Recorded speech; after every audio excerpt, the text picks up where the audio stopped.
Boo. Hello, chat. Hi. Hello. What's up? I see the chat box is working. Okay, I live. We are live. Fantastic. First of all, hi. I hope I fixed the issue with the mic we had last time, right? I learn. I come through. I become the streamer you guys deserve. Um, so I fixed that. I think I also fixed the noises you guys can hear when I like click anything or when I tap on the mic. So let's fucking go. Let's go, I guess. So hi, hello, hi, what are we doing today? First of all, I went back to the sprites that you guys know and love, because it felt a little more appropriate to come here as myself. And second of all, um, we're here with another Google Docy, right? First question I have for you guys is, how many of you have seen this video before? This June the King video. How many of you have seen this before? How many of you are aware of this exists? Just for the funnies. I'm pretty sure a lot of you have seen this before. But specifically, how many of you know who this person is? Not June, obviously. This guy. This one. This right here. This creature. How many of you know who that is? Probably none of you, if I had to guess. Um... um, this is Brit. And Brit is one of the more, how do I say this nicely? Infamous Lily A-loggers? Because this person has been A-logging Lily for almost a decade. Who the fuck just joined my chat? Go away. You're not welcome here. You're at work. Yeah. Then why are you... Listen, why are you here? What is it you desire? What is it you want? Creature? Oh, so now he's quiet. I see how it is. Fantastic. I love your background noises, by the way. So demure, so mindful. But yes, you guys probably have seen this video before, but have no clue who this person is. So Brit has been A-logging Lily for almost a decade at this point, I think. And she's not done it in a very good manner. um, I don't know how to say this nicely, but Brit is somebody who has a lot of controversy surrounding herself. She's somebody who I wouldn't necessarily platform as a source when it comes to Lily for many, many, many, many, many reasons. But recently, somebody released a document on Brit, which is this big old. Let me just move it so you guys can actually see it. This big old creature has been released. I skimmed through it very briefly, and the first thing you'll notice is that it's written by somebody named Fennec. Those of you who have watched my Courtney video will first of all remember Brit because I threw in a little slight, to put it nicely, at her near the end, but also because I used Fennec's document as my source material. And a lot of people also know, yes, that document wasn't the greatest, we know, we've been made aware, but that doesn't mean that anything that was in the screenshots wasn't true or necessary to, like, take Courtney down. So Fennec has released a second document, this time about Brit. Brit has also been mostly aware of what Courtney has done. In fact, Brit was one of the people who coined that Courtney was a groomer and told Fennec to make that document and expose her. Which I think is very interesting because Brit would like you to believe that she didn't do that. So, this is long. I'm gonna say this nicely, this is a really long document. I've zoomed in so it has more pages, but if you zoom out, it's 150 pages. But it also has tabs and a lot of screenshots, so I am hoping that we could get through it the same time we did the KP stuff. But I make no promises. So, man. Any accusations of tracing? Oh, I sure wish we had accusations of tracing for once. My life would be like 90% easier if I talked about good old, boring old drama content. So, first of all, before I even get into this, I actually want to show you guys something, because Britt really didn't like my Courtney video.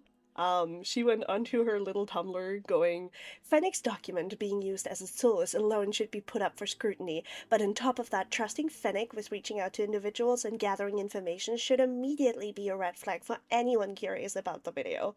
So, yeah, Britt doesn't want you to watch my video. Britt thinks that my video is evil and crazy and awful, and I used screenshots that are verifiable in my like fucking document, and testimony that is only available because Fennec collected it. Fun fact about that crazy concept. We'll go back to the testimony in this document, by the way. But yes, Britt doesn't want people to know that Courtney's a groomer, because God forbid, um, we don't want groomers to be outed. That's evil. Also, who's Fennec? Fennec is like, I'm gonna describe them as a chatter.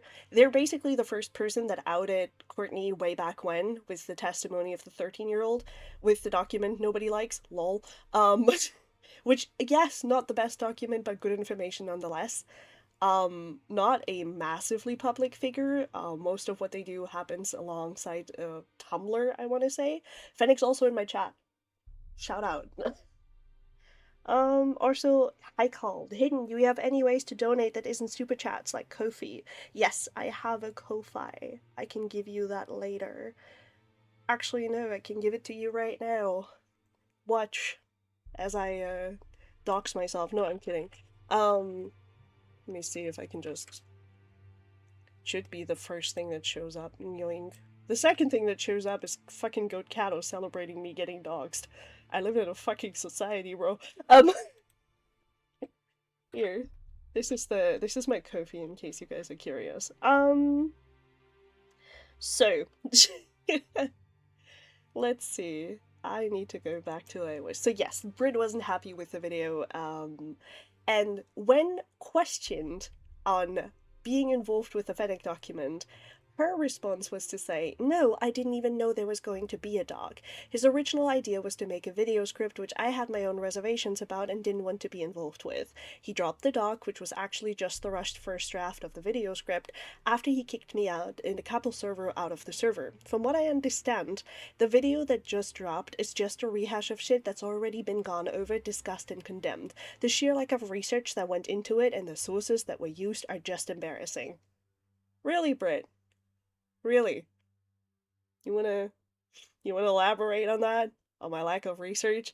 You know, in the fucking transcripts and server logs that were never fucking brought out before? Yeah? You wanna talk about that? Because you're stupid. This is dumb. If you don't like the video, that's fine, I don't care. But I think it's somewhat ridiculous to condemn the video without even having watched it just because I used Fennec as one of my sources. Anyone who clicked on that video knows that has multiple sources. Many, many sources even. So... yay.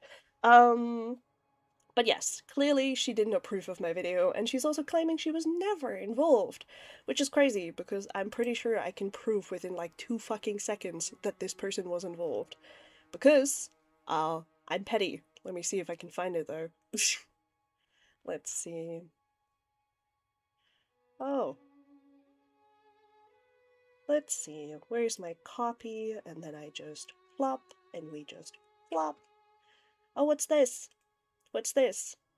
Is this a screenshot of Brit saying that she takes back all the reservations about the video plans and approving of them? Also, hi Junkfish! Hi! So good to see you! But yes, funny how that works, huh? I mean, yes, Brit could technically have changed her mind, let's not delude ourselves here. That is a possibility, but, you know, kind of funny that you're sitting here being like, smiled. But we'll get into that a little later. I think Fennec mentions it in the doc, so I'm just gonna scoot this right back so you people can read this and we can rub hands together, easily go into reading. Fennec Doc 2. Warning! This doc contains discussions of, in no order of importance, CSA, racial slurs, transmisogyny, suicide, zoophilia, the distribution of child sexual exploitation material, CSEM. Great start, love that for me. Please continue at your own discretion. In the light of events of the past year, I feel it's time for me to break my silence. The first section of this doc will be pulling double duty. I'll be addressing the criticisms and allegations Britts, Galaxy Brain, and community have been levying at me to discredit me and anything I posted, as well as make me a suitable target for whatever abuse and anger they've wanted to vent at me.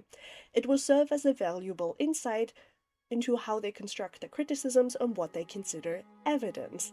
These people aren't just deranged, their conjecture is both reckless and dangerous. When you see them throwing around allegations like race faking, abuse of minors, and supporting/defending pedophiles, you need to understand the logic behind those allegations. Brit and her community are bitter, spiteful, untrustworthy, and incredibly reckless with their bad faith assumptions, which they call logic based on proof. The path she's leading her younger followers down is downright dangerous and needs to be addressed. So for those who don't know, because I realize that a lot of you probably have no clue who this person even is, Brit is running a Tumblr where she tries to run like the Lily Orchard critical community, essentially, where she points out a lot of Lily's flaws and dangerous things that she does, but she also points people face first into really dangerous content, as we'll get into later, and a lot of people who follow that, much like with Courtney, are children. So it's like this is why it's important for people like Brit to actually be careful with their platform, because if she's not, she's going to push children face first into really terrible content. Again, we'll get into this, it's all in this doc, but just so you know that this person has like a public platform that centers around calling out Lily. Probably, oh, I didn't mention that yet, but like, the reason Brit and Lily are connected is because Brit got catfished by Lily. There you go. Now I think I have everything out, lol. If at any time you feel confused about who someone is in all of this, the Major Players tab is your friend on the left sidebar. Also, if you want to jump into the different headers of this doc, you can click on the Fennec Doc 2 tab again to open up the table of contents. So there's this. Yeah, there you go. Like, this is Britts, Galaxy Brain, Cybermagus, Nax, and Angel Wolf After Dark, a former friend of YouTube media commentator Lily, who put forward allegations of catfishing and sexual coercion against Lily. She was also a moderator for Courtney's original server. And then, yeah, you know who Lily is, you know who Courtney is. This is, yeah, so we have Sheev, we have Nicole, we have Patchwork Hard, and I'm gonna make this clear right now. I have my reservations about Patchwork, but I'm willing to hear out whatever this doc puts forward. We have Dusk, and we have Xena and Poppy, who you also might remember from my video, and we have Fennec. Look at this creature. Look at this creature, guys. But yes, we'll go back to this if we need it. So, oh, lol. That's mean, go back to where I was. Evil. So, let's see. At the same time, I fully own that my first dog had major issues. I was younger and going through some very difficult things, so there are plenty of things I would have done differently. I want to highlight what I would consider fair and unfair criticisms of my work. From there, the doc will break down criticisms of Brit into 3 sections. How her time in my server ended and what led to her being banned. This also contains evidence of the behavior mentioned above. Her attempts to frame certain conversations with Lily as playing along, when they do more to reveal her extremely troubling perspective on minors and maturities. So this is important because you guys saw the my thumbnail. You guys have seen that there were messages in there that you guys are probably feeling a little icky about. Those are Skype logs between Lily and Brittany, and the messages I showed you very clearly come from Brit, and we're going to explore them just a little more. Also, yeah, just sorry, I was studying the chat. How Brit's penchant for cruelty and mishandling of her influence have led to the harassment of several minors, including a 17-year-old trans girl who, as a direct result of it, attempted to take her own life and ended up in the hospital. This includes how she continued to target her after being directly informed of why it was impossible for that person to do what she was accusing them of. Nice. Nice. We can never have good times in this fucking stream, bro. Nice. Fucking Brit, I swear. I will back up my allegations against Brit with the evidence my team and I have compiled. Some of it is testimony, so you'll just have to make your own decisions here. But also keep in mind that the vast majority of Brit's allegations are purely hearsay with little to no evidence to back them up. As a final note, I would like to thank every researcher who aided in this creation of the document. Thank you for believing me, and thank you for believing in me. Let's get started. Fennec Part 1. Criticisms of the dog. Yeah, this is nice because I was hoping that this would come out eventually, because a lot of the times when Fennec's document comes up, which again is the document where we get the evidence of the 13-year-old being asked and told really worrying stuff by Courtney, that document ends up dismissed because it addresses some things that were just not as important, and because of its structural, integrity, which is unfortunate because Fennec's document is the only place you can get this kind of evidence, and it was dismissed, which is why Courtney was ignored for so long. So I'm glad we get to address this now. Yippee! Let's see. The doc structure. The document was intended to sort out our concerns about Courtney's behavior and increasing severity. I regret doing so now because people assumed from the first entries that the allegations wouldn't be as severe as they got. Between that and the doc being longer than it needed to be to make the necessary points, it ended up getting largely disregarded as a result, ever since I failed the victims who trusted me. Yeah, that's the unfortunate truth. If I can give people advice about making Google Docs, it's always put your strongest point first. If you have long Google documents, nobody is gonna read that unless you keep their attention. So it's important to start out with what you think is the most important part. So if you want to talk about, let's say, grooming, racism, and then ad theft, do that in that order. Grooming first, racism, then ad theft. If you start out with the ad theft and then the fucking, racism, people are gonna stop reading before they even get to the grooming thing, which is awful. Especially for you if you're trying to call somebody out. So I'm glad that got addressed. I frequently debated removing my own experiences with Courtney from the document. My own experiences were nowhere near the severity of the experiences of others in the doc, and again, I feel it drew attention away from the people who had been harmed the most. Goddamn. The section regarding child safety was truly the most egregious example and was intended to be the focal point. I thought it would help to ease the reader into the more disturbing aspects of the doc, but my approach failed to do so. Brit's involvement. Yeah, there we are. First of all, I need to take a sip from my fucking energy drink. This is gonna be long.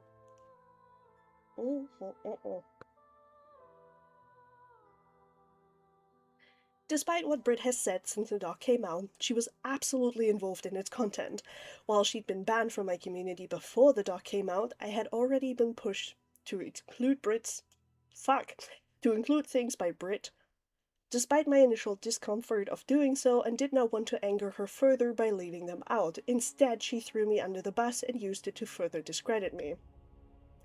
Here's Britt strongly denying any involvement in or pre-release knowledge of the doc. So this is the screenshot we just went through. Also, hi, Reddy! So, yeah. So this is the screenshot we just went through, where she says that she was never aware that there was going to be a doc or a video or whatever. Side note, the video contains logs that have never been released publicly and was heavily researched through testimonies of people who were present through all the events that the video discusses.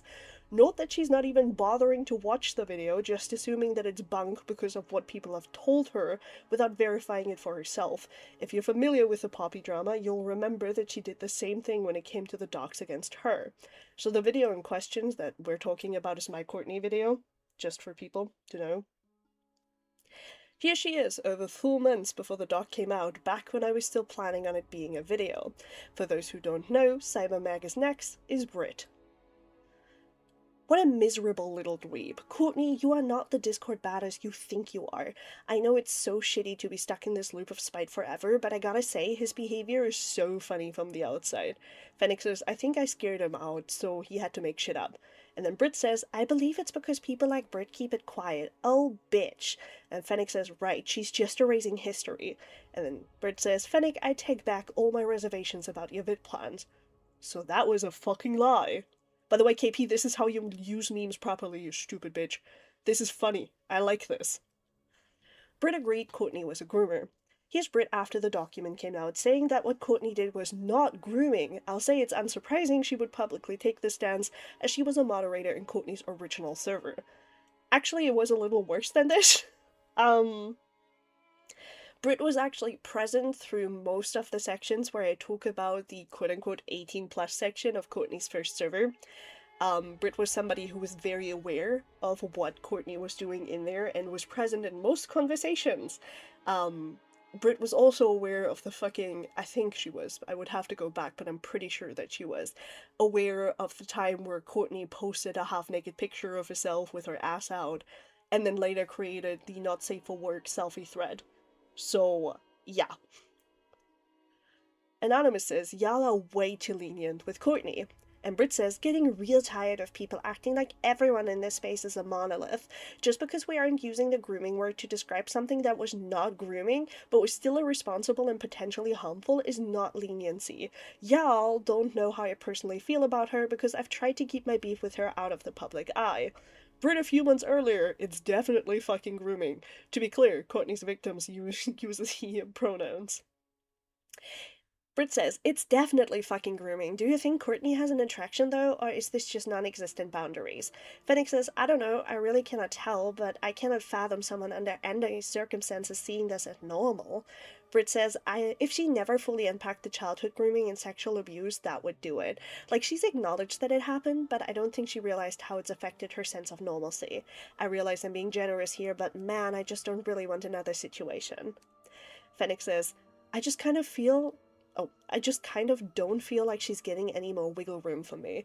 Britt says, and that's fair, grant if you have seen more than I am. And then Fennec says, yeah, hearing from blank directly on this, it feels like if I give Courtney any more leeway than I have, then I'm not helping him. I've definitely been in the denial stage for a while on this myself. Don't get me wrong, I see where you're coming from. I just don't have it in me anymore. Britt says, my dude, if the blank convos were that bad, I trust your judgment. Fennec says, they were pretty bad, yeah. So here we have it right now, right there. This is the 1st of August 2024, if I have this right, where Britt admits that she thinks it's grooming, and this, you know, is not even 3 months later. Lol. Fucking Yen, get famous and buy me bath salts, Hidden. I'm trying. People need to donate so I can buy you bath salts. Let's see. Britt was happy to be credited as a collaborator. Here's Britt after the doc came out, claiming that she refused to be involved in the video doc from the start. And Courtney likely doesn't know Fennec, and I fell out, and I refused to be involved with this from the start. So I'm gonna get dragged into this. Here's Britt almost 4 months earlier, happily about being named as a collaborator. Fennec says, I'm bringing up how you helped me in the court video so people won't try to throw you under the bus by proxy. Fucking blank. Steam deck. Fennec says, exactly, and then Britt says, you're a bro, Fen. I have more, but this makes the point, and I just wanted to get proving that to be a lie out of the way. The drug abuse section.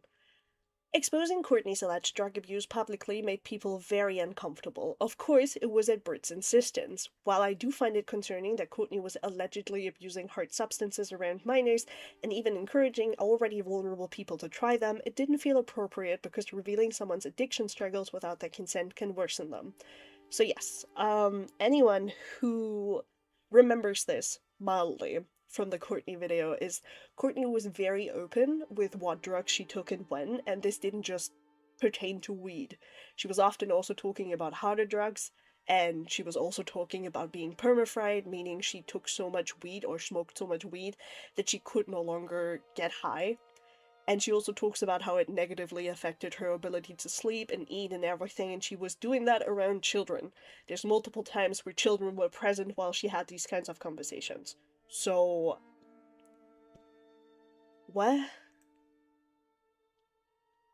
Nothing. We are just reading through the doc. Oh, do you want me to share the screen so you can watch since you've crashed my stream again?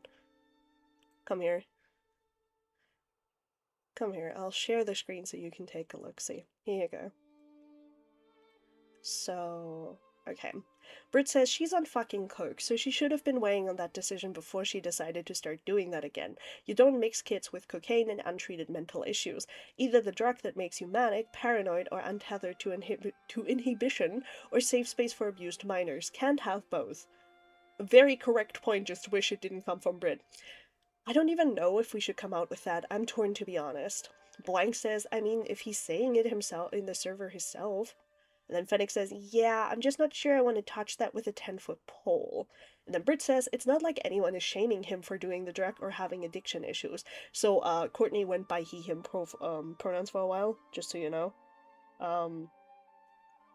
Also, people can't hear you if you're speaking, or you're not, or you might not. Oops. No, I mean they mean now, so, that's probably because I didn't, come here, say something. Okay, no, that didn't work. Come here, try again. I'm not allowed to say what I want to.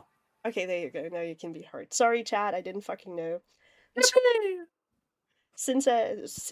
Yen says, Hidden save me, I'm in my Baldur's Gate obsession and I got recommended a video by Crispy Tavern about Lily Orchard talking about Baldur's Gate dog. I've got a hot take. Baldur's Gate is ass. I don't know, I haven't played it because it has a person in it I'm not really fond of, so that's tragic. One day I'll make a story time about that. One day. So, where were we? Okay. So we just went through that. I don't want to make her seem more responsible for any of the dog than she is, but I wanted to set the... Oh yeah, no, we have this, okay.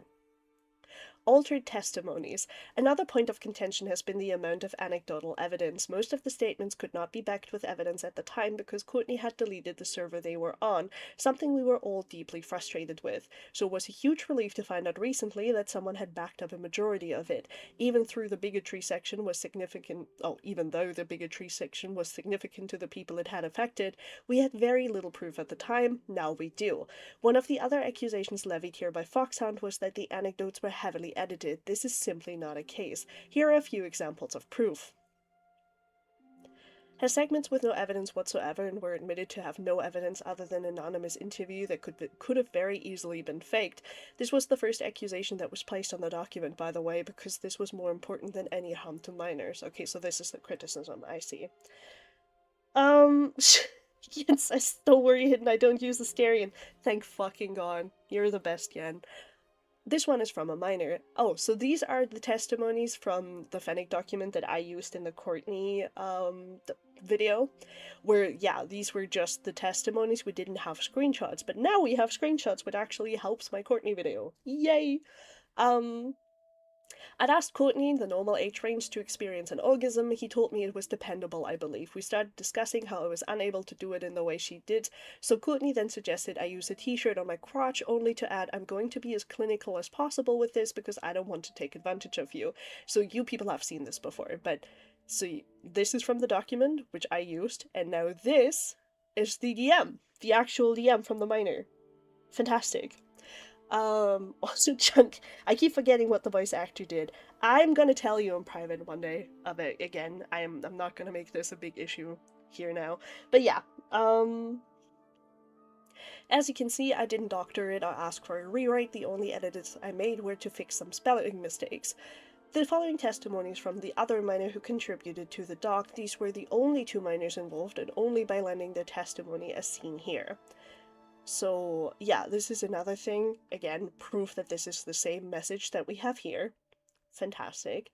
Also, for prosperity, here's the evidence to support this claim. Courtney, like, no puppy, your gnarled up, infected looking hole that wasn't supposed to be there is not going to be what changes my mind on pussy. Oh. Ugh. Courtney, bro. So for those who don't know, Poppy and Xena are, or like Poppy specifically, is trans. So this is blatant trans misogyny. Like, not even trans misogyny, it's just transphobia. Like, what a sentence to say to a trans woman, bro. What a what a what a sentence to say about a trans woman. Like, okay, Courtney. Okay. The person below is over the age of 18. Courtney's server didn't have a product but not safe for work section. Yeah, we remember this. So, again, proof that this is the same. As you can see again, very little change. The less severe parts. Oh, yeah, I left this out. I left this out because it's the racism section of Fennec's document, and I didn't feel it was as important to include given that I was talking about grooming. So, we're gonna have a little joy right now.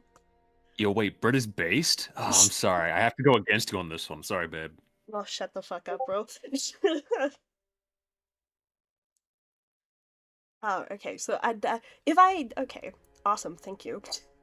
Also, Courtney, apparently the section with the gnarly hole that wasn't supposed to be there was set in the Poppy vent channel in the first server, the one that wasn't backed up. Poppy didn't see it, but a bunch of, like, young trans people that trusted Courtney did. So, awesome. We love being transphobic around children. Let's see. But they suck. Okay, so considering Canada does everything to erase Quebec's French history and significance, they have a right to complain.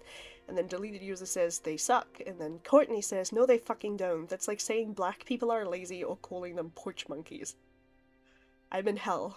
I still think Courtney's racism was important because Lily allegedly fetishized the black teenagers, and a large portion of her alleged victims in Courtney's server at the time were black or otherwise people of color.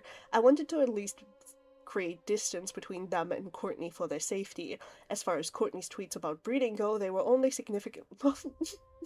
Why? As far as Courtney's tweets about breeding go, they were only significant because she encouraged minors to pay attention to her and knew that some followed her. I should have communicated this better. Courtney is an adult and can have whatever king she wants, but her consistent exposure of said kings to minors should absolutely be criticized. Yes. Good point. What are we talking? I think it depends. I think we should be allowed to kink shame. No, that's not the point. The point is that if you have a fan base that is mainly consistent of minors because you advocate yourself as a safe space for the minors that were hurt by Lily and other people, like Poppy and Xena, then you should probably not on main tweet about your breeding kink. That is probably that's not not a what bad... my bad. That's not what I was referring to. That part I understood. Okay. I stand by my belief that Courtney is a danger to children and adults. She has left nothing but a trail of misery in the wake of her coming into the public eye. While her initial testimony was a huge blow to Lily's brand and credibility, everything she's done since has done nothing but damage to the credibility of the anti-Lily Orchard movement. I'm embarrassed to have ever been publicly associated with her or her channel, and I hope that if nothing else she is permanently deplatformed for the sake of herself and others. I want to continue addressing criticisms, but first we need to talk about who many of them are coming from. Nicole, aka Foxhound. Fennec Foxhound is an account that's been relentlessly stalking and attacking me for over a year. This is who they are and how I know them. Okay, so fun fact, Fennec's Courtney Clout document is a script voice was supposed to be a YouTube video. How do I know this? He asked me to do voice acting for it. Okay, and then here's a conversation about the voice acting. Fennec DM'd me asking to do this after the literal first voice call I ever had with him. I'm willing to admit that I'm at fault here for not completely knowing the shallowness of Fenn's claims when agreeing to voice act for him. I also don't know how many other people he asked to do voiceovers for him. This is Nicole, one of Brit's group. They were both in my server and got banned for reasons I'll explain soon in the Brit Pod 1 section. Okay, so this is just the screenshot again. I see. When I requested her assistance, the doc was going to be a video that changed when I realized I was in over my head as far as editing videos and my computer was not up for the task. Relatable. It me. It could be me. That's so me, bro. Each day I wake up to a fresh nightmare. The truth about Courtney Pete. Yeah, that's literally me drafting videos. Relatable, Fennec. By this point, I was already exhausted by the Courtney situation and wanted to move away from the space and public discussions of grooming altogether. You can see it in this earlier conversations. Nicole said, "You'll be missing how good it felt to put that bitch to the ground." Britt says, "More accurate, I actually started thinking about that recently. I've been at this for so long, it's gonna feel weird when it's finally over." Fennec says, "I'm dipping out mostly after the Courtney stuff, I think. I'm nearing the end." And then Nicole says, "It's the thrill of the hunt." Britt says, "I'm an endurance hunter, just had to wait for her to trip or get tired." And then Britt replies and says, that sounds so ominous. And then Fennec says, LMAO, it does nearing the end of my career with this stuff, lol. In this context, that bitch refers to Lily. Okay, so they're literally talking about, like, the thrill of the hunt for Lily. That's... I would not describe going after, like, a predator as thrilling, but, you know, you do you. You do you. Mustard on the beat, ho. Damn, he a freak, though. I hate you. I'm going to kick you out of this call now. Ah. While I do not have anything good to say about Lily or wish to defend her in any way ever, the intensity of Nicole's language is important to note. The way she mentions the thrill of the hunt is an emblematic example of her deeply unhealthy approach towards this kind of thing, and shows that she actively gets a rush from it. This comes through in her own blog posts about me, whether or not it's out of any sense of justice or protecting anyone, she's clearly focused on the thrill. This also shows how extremely she words things, using a lot of hyperbole to stress her points, as you can see here in her defense of Courtney.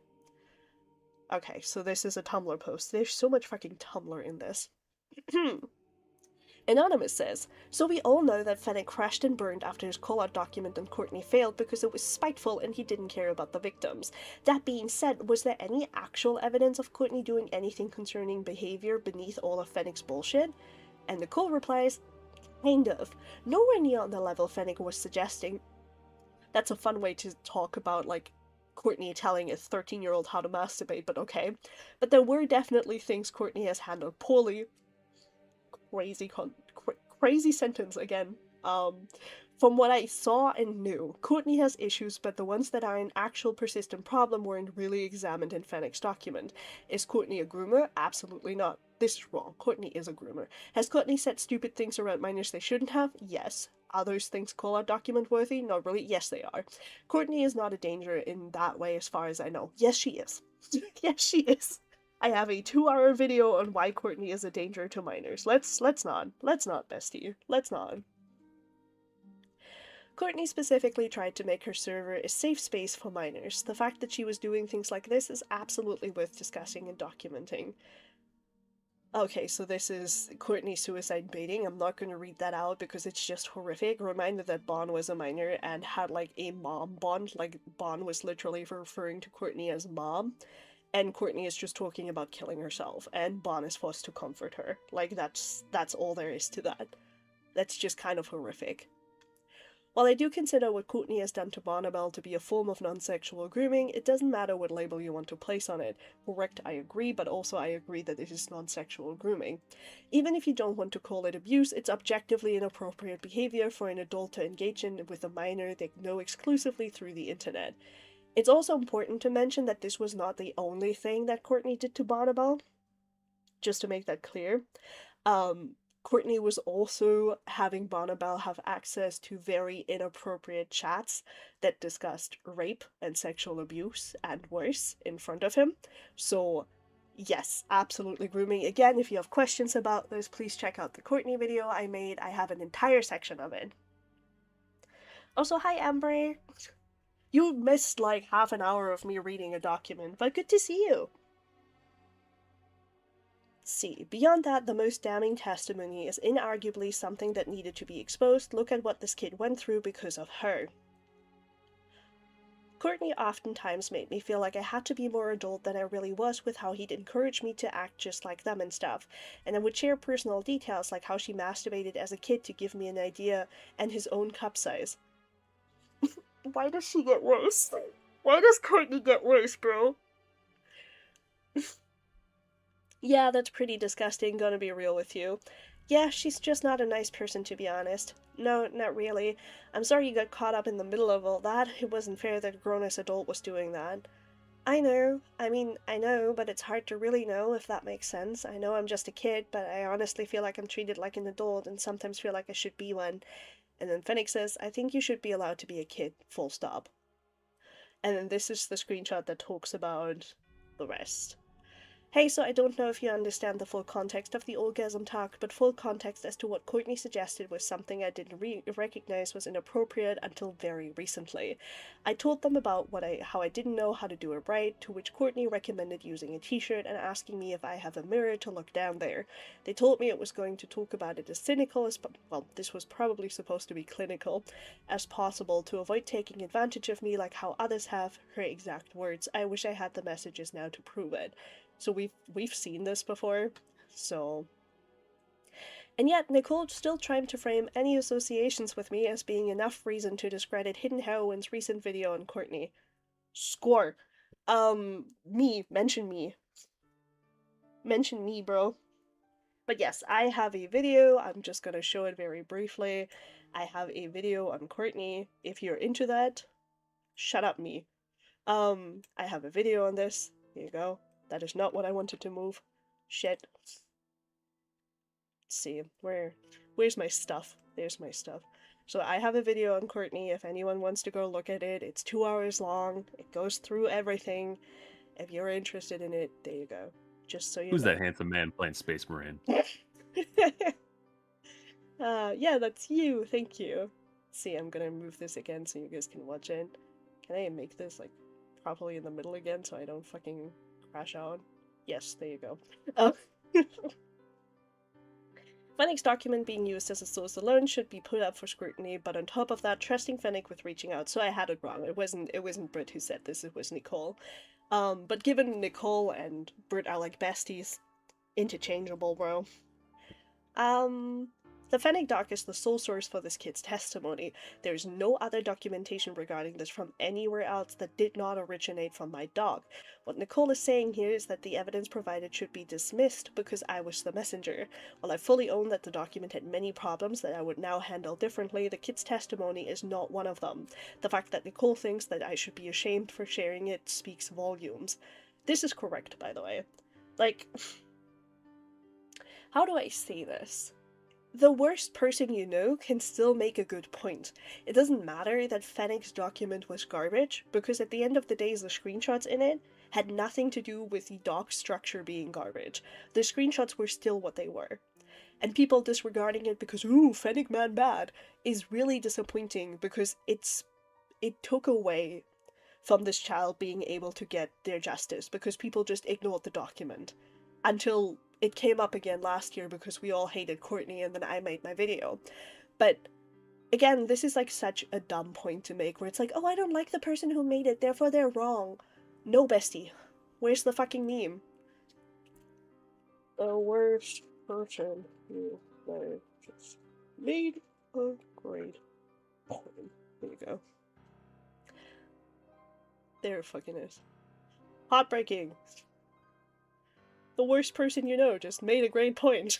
Like, that's literally what it is.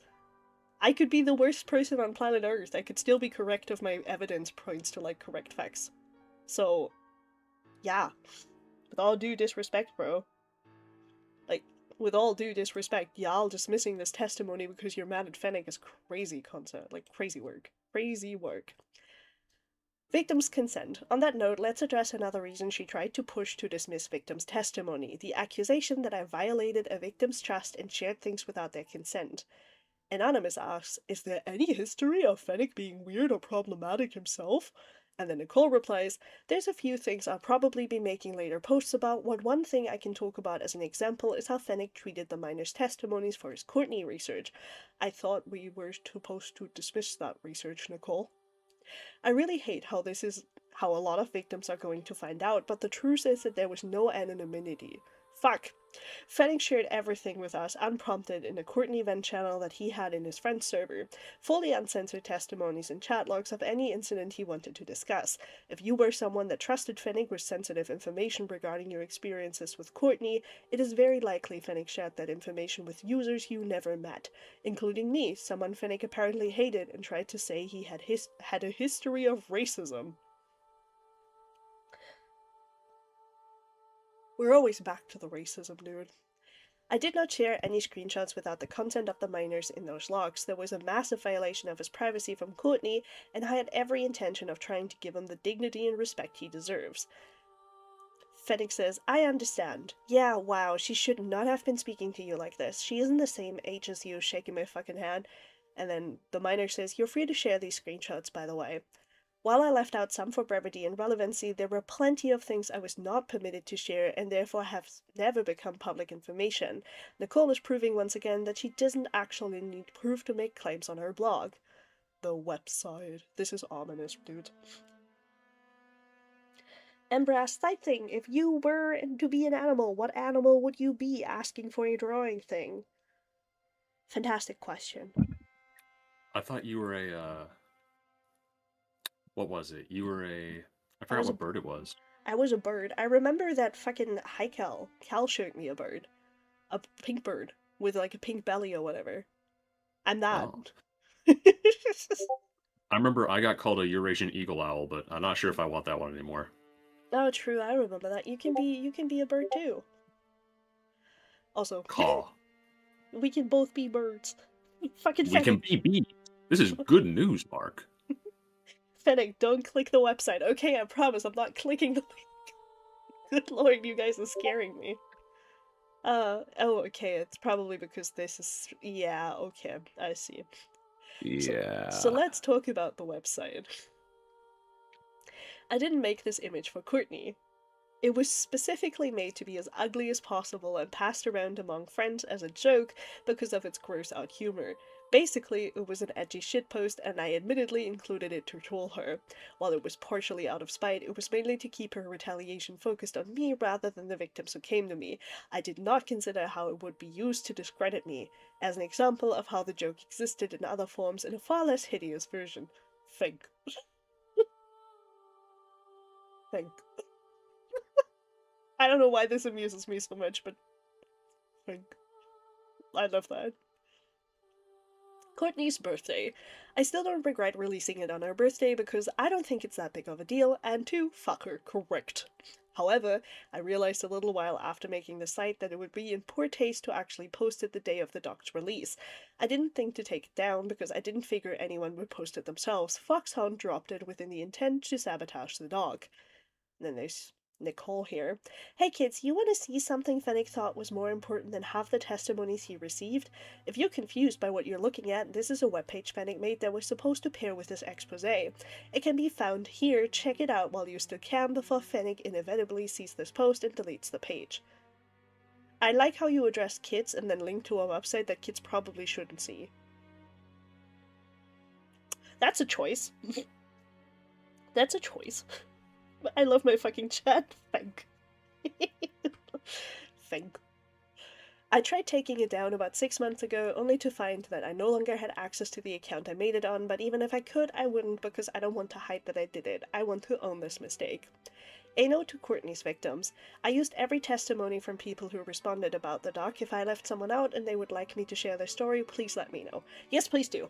Please also let me know. I'm willing to boost you because you deserve it. Just so you know. Fennec Part 2, Criticisms of Me. At this point, many of you are aware of how the original doc was treated by various community members publicly versus privately. This section will address some of that, but mainly it will be addressing how the arguments against my document were generally centered around trying to discredit me via character assassinations. This is actually going on right now, again. Brit is doing this, again, where she's blowing up something that's been going on that I looked into myself that is frankly not that fucking deep, in order to make Fennec out to be somebody who harbors dangerous people. Again, not what happened, but crazy that that's the response to a document about your fucking shortcomings instead of actually disproving anything. Really shows that you have a hard time disproving anything. Just gonna leave it at that. This is very much a normal methodology for them and is relevant later. I would like to finally respond publicly to the claims that have been made about me. I've been working through exactly how I wish to speak on this for some time, and I've finally reached a point where I feel like I am able to give a proper rebuttal. To start with, this is one of my accounts. Santi, Oswald's Moving Castle. Oh, I love that movie. I've seen people show concern over my block list because I state that I am a psych abolitionist and that I block pro-contact pedophiles. and don't really believe in do not interact since they are practical. These are the people I will block without hesitation. The root Zionists, racist, turf rhetoric apologia, pro-harassment, anti-Semites, ableist, narc abuse truthers, police apologists, Islamophobes, Kiwi farms light blocks, okay, trans misogynists, conservatives, anti-land bag, pro-contact paraphiles, and so on. This is Hey, what the fuck? Why am I in there? Shut up. Fuck you. Oh my god, Advocate, thank you for the 5 memberships. Oh, you're so nice. I cry. I appreciate you so much.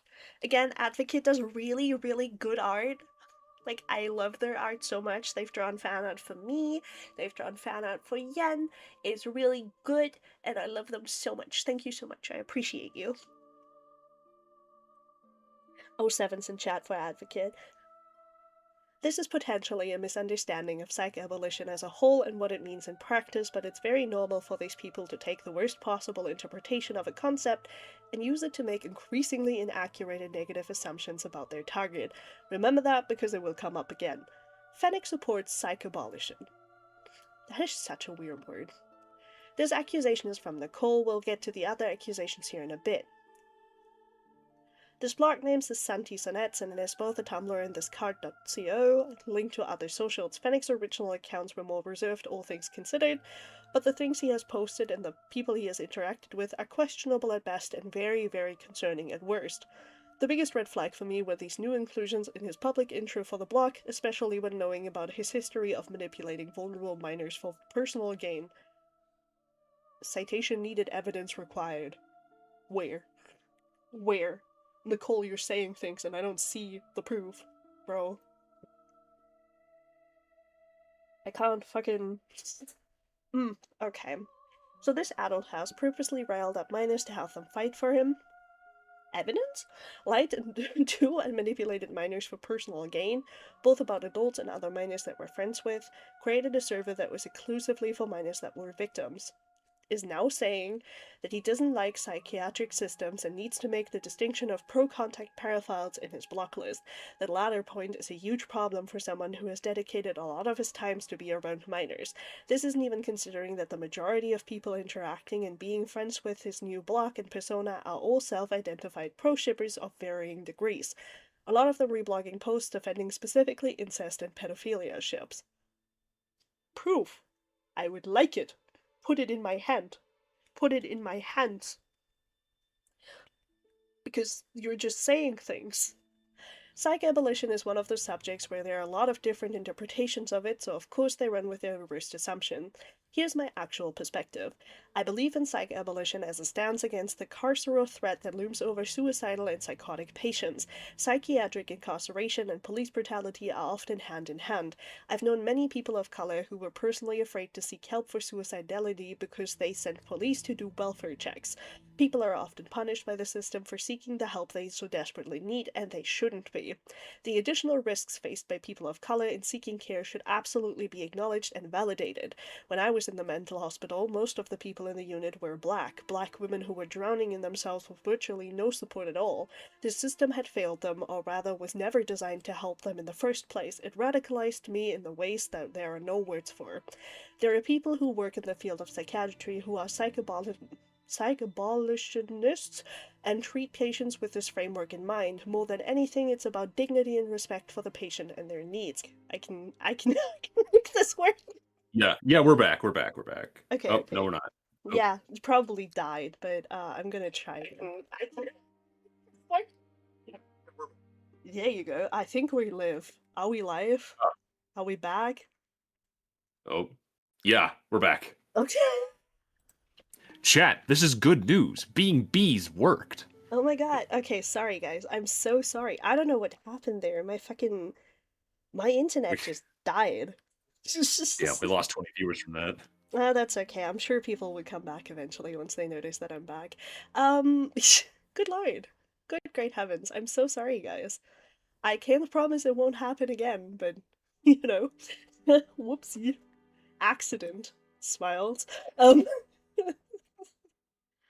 Oh, I'm so, so sorry. That never happened to me before. Let's just see if I can I'm sure people will notice that we're back eventually. Oh, you're louder than I am. You need to stop yapping, bro. Okay, let's see. I'm just gonna give people like a moment to recognize we're back, lol. Ah, oh good lord.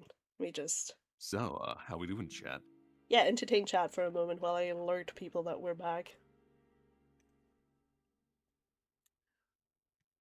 Hey guys, it's me, Sin. Today, we're going to be learning about the Elder Scrolls lore. Okay, Surely, this is the most... you're bad at that. Shut up. We're going back to the dock. Good heavens. Great heavens. Okay. So, welcome back, Chad. Hello, my loves. We're just gonna pretend that I was sniped by KP. That works. We're just gonna pretend that that's what happened there. I have a great idea for a thumbnail. I don't know if we're on the same wavelength, but I have a great idea inspired off of what you just said.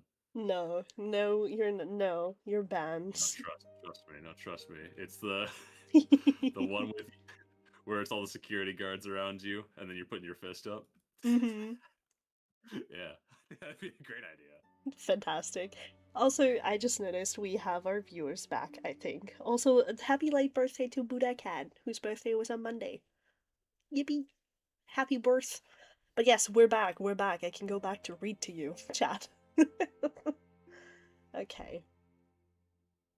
Mm-mm-mm. I do advocate for psychology, but I fully understand why people are abolitionist. A lot of the required reporting shit just leads to incarceration and violence, etc. I've had these beliefs even before I knew they aligned with the term psych abolition. Britt even commented on how much I love my therapist because she doesn't fully understand exactly what I believe in or even the range that a psych abolition can have. Brat. Oh look, it's Psy Scribbled. We're never safe, bro. We're never safe from fucking Psy Scribbled, dude. Which is ironic considering Fennec would talk about how much he liked his therapist. Nicole boldly makes the assertion that I convince kids do not seek help. Oh, wait, am I even still screen sharing to you, my love? You are not now. Oh, come here. Come here, baby boy. Have screen share so you can read with me. Here you go. There you are. Nicole boldly makes the assertion that I convince kids not to seek help so they can't get away from me. Rat hound. Considering Fennec's track record, he's doing it to convince any kids he still has with him to not seek professional help, aka the people that would see him and immediately urge anyone to get away from him. Which is funny because 3 months after she said this, I had independently urged a teenager to seek a therapist that would work best for them and their background. I could try, but it's kind of a hot seat where I live right now for brown people and Muslims in general, even by the people who claim to be progressive. And then Phoenix says, Tumblr users are ashamed of the racism? Sorry, I had to. But yeah, I don't know. I don't know how densely populated the area you live in is, but you could try looking for a Muslim therapist, or at the very least an Arab therapist that's Islam friendly. Meadow Hearthfire, was the stream crapping out due to technical difficulties on your end? Yes. Yes, my love. I don't know what happened. I think I just lost connection, but I figured out that I can just restart the stream that was broken up, so we're back. We're back. Let's see. Okay. You know what they say about assuming. Fennec is pro-paraphilia. My stance on paraphilias is complex and based in research. My interest in psychology isn't limited to disorders and like PTSD, but it's genuinely something I dig into and ask professionals about whenever possible. To be clear, yes, I do block people who are pro-contact. That being said, the category of paraphilic disorders is huge, ranging from the mundane to the disturbing. Many don't realize that any weird kink they might have probably falls under the mundane part of that spectrum, i.e., foot fetishes, furries, etc. One of the issues often raised, even with psychiatric circles, is that isolating people struggling with harmful paraphilias runs the risk of them foregoing care altogether. This can lead to perpetuating harm. A significant distinction to make is that I'm talking about people having thoughts, here, not active abusers. If someone is in treatment spoke to me, I would not put that person in a situation that would put them at risk of offending. Impulse control is a significant part of symptom management, and avoidance of environment that causes safety risk for the focus of the paraphilia is an important step in recovery. I have so much. So, okay, I think I understand what they're going at, which is that there's a difference between people who offend and people who have these kinds of thoughts and are getting help.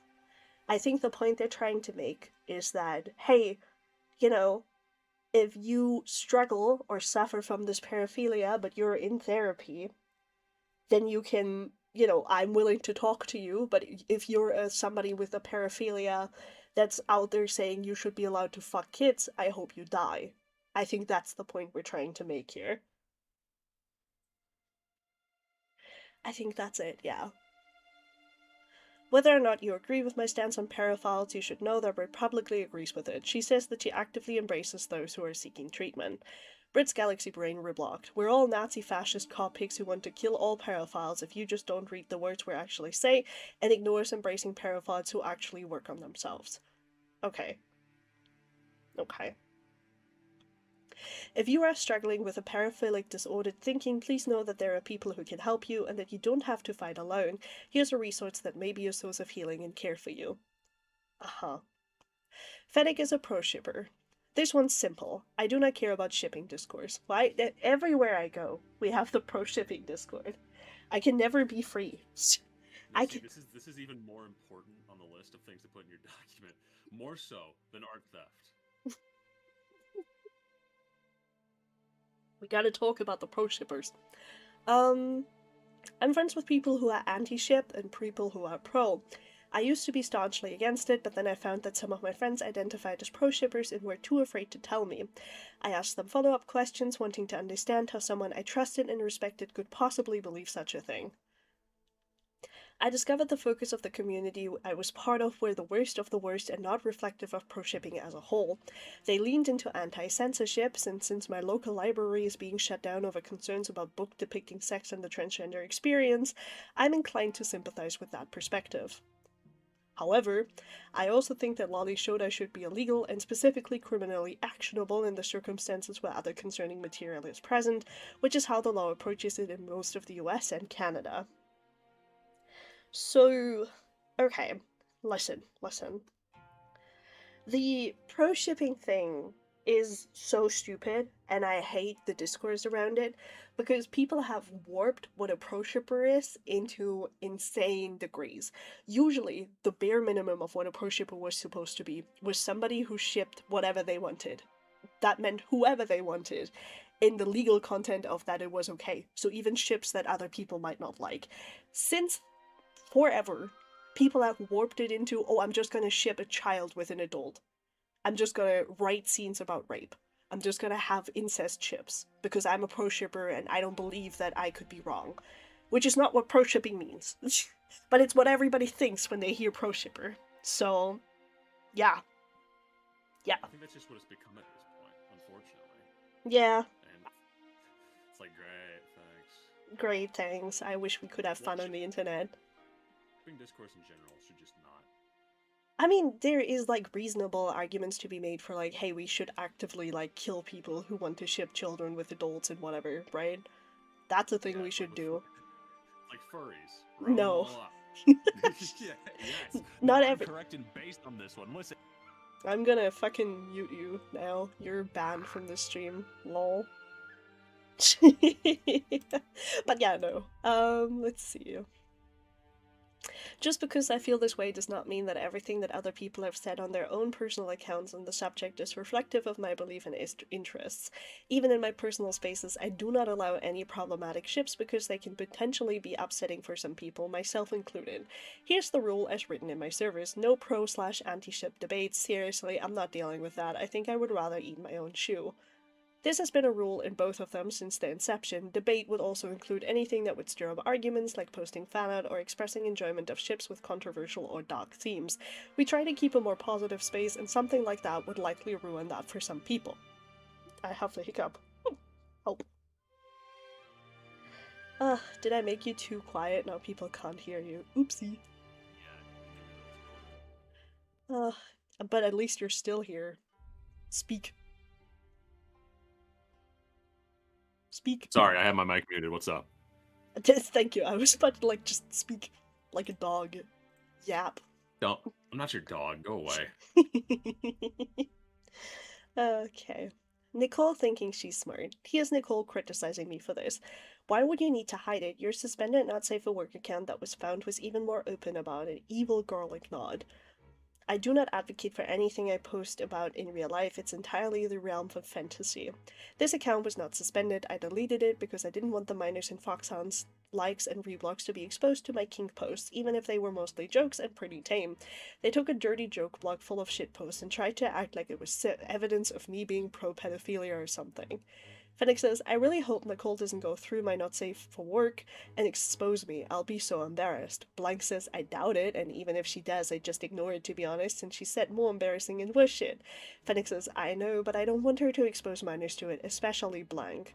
Blank says, oh, to be fair, that's more of her being a creep than you, but yeah, I'm sorry this is happening. And here you can see Nicole explicitly connecting the dots through her logic. Considering Santi makes the distinction of pro-contact pedophiles, and this one says, I do not advocate for anything I post in real life, and this one got suspended. I bet there's pedo shit. 1. Nicole sees what clearly meant I don't tolerate actual harm, and my posts are shitposts in fictional scenes as an admission of guilt. Nicole sees that the account is gone and assumes it was suspended. Nicole assumes that it was suspended due to pedo shit and concludes that I'm a sexual predator of children. I would hope that I don't need to explain how stupid this is, but just in case. Good lord.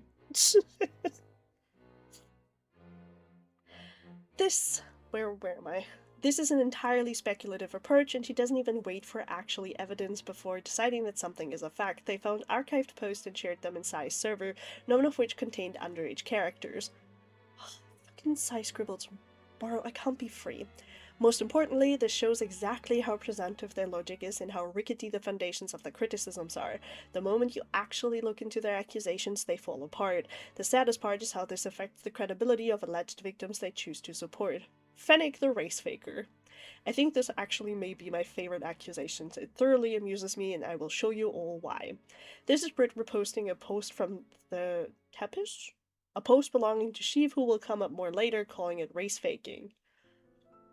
This soft race faking launch is truly a sight to behold. Britt reblocked this and said, fucking carpet muncher cameo, thank you, Fishy. This is also the person who contributed in trying to convince a bunch of people, 2 of which I considered friends, that I'm racist for Check's notes, having a disagreement with a black person over something that had nothing to do with race. While I do have evidence to back why I see Britt as explicitly racist, for now I want to address the allegation that I am race-faking or lying about my ethnic heritage for credibility. I had actually spoken about my family background many times in my server. My dad is Spanish, but I'm white passing, and I was not raised in the culture and don't personally identify as Hispanic. I have never said I was Latino because I would be inaccurate to my family history, as they are European, Spain. I simply opted to speak Spanish primarily because I wanted to find an excuse to practice more, as well as hoping it would make people leave me alone. And yes, I am still white. You can be multiple things at once. Fennec says, LMAO, to be fair, all my cousins are Spanish. All my cousins on my mom's side lived in Latin America most of their lives. Bilingual, ethnical Jewish Christians on the one side, and bilingual, ethnic Spanish Christians on the other side. And then Britt says, George is Todd's stepdad. But let's give her a fair shake and leave room for the potential that she just forgot. I would also like to say I do not condone any race-faking accusations hurled at a person of color, especially on my behalf. That is unacceptable and deeply racist. The Tempest says, Santi, that Lily fan with the maid PFP accused of race-faking, was that all projection, wasn't it? And then they reply with, oh, so that's what it's about. Ooh, my nose itches, guys. I don't want to sneeze into the microphone. Even though the Tempest is one of my loudest critics, they do not deserve to have racism hurled at them. If you're doing the same thing you're accusing them of, are you really against it?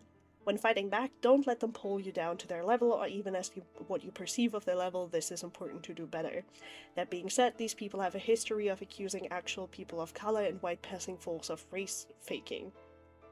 Patch mention.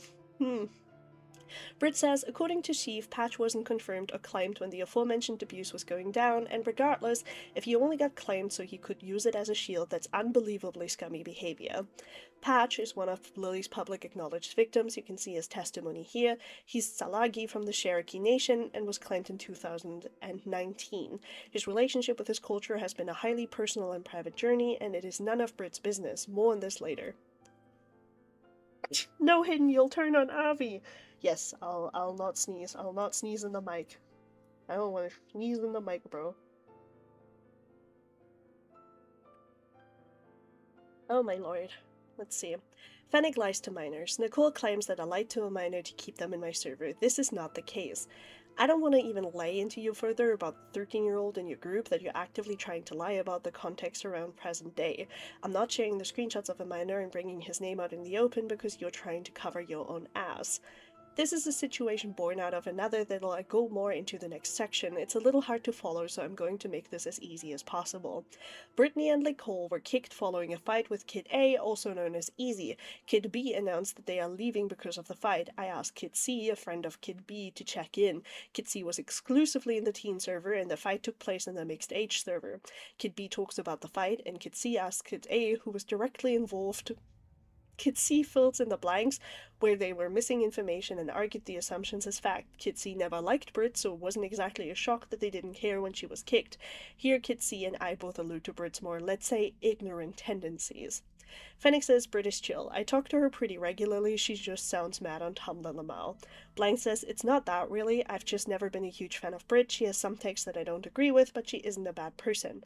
And Fennec says, I've talked to her about a few of those.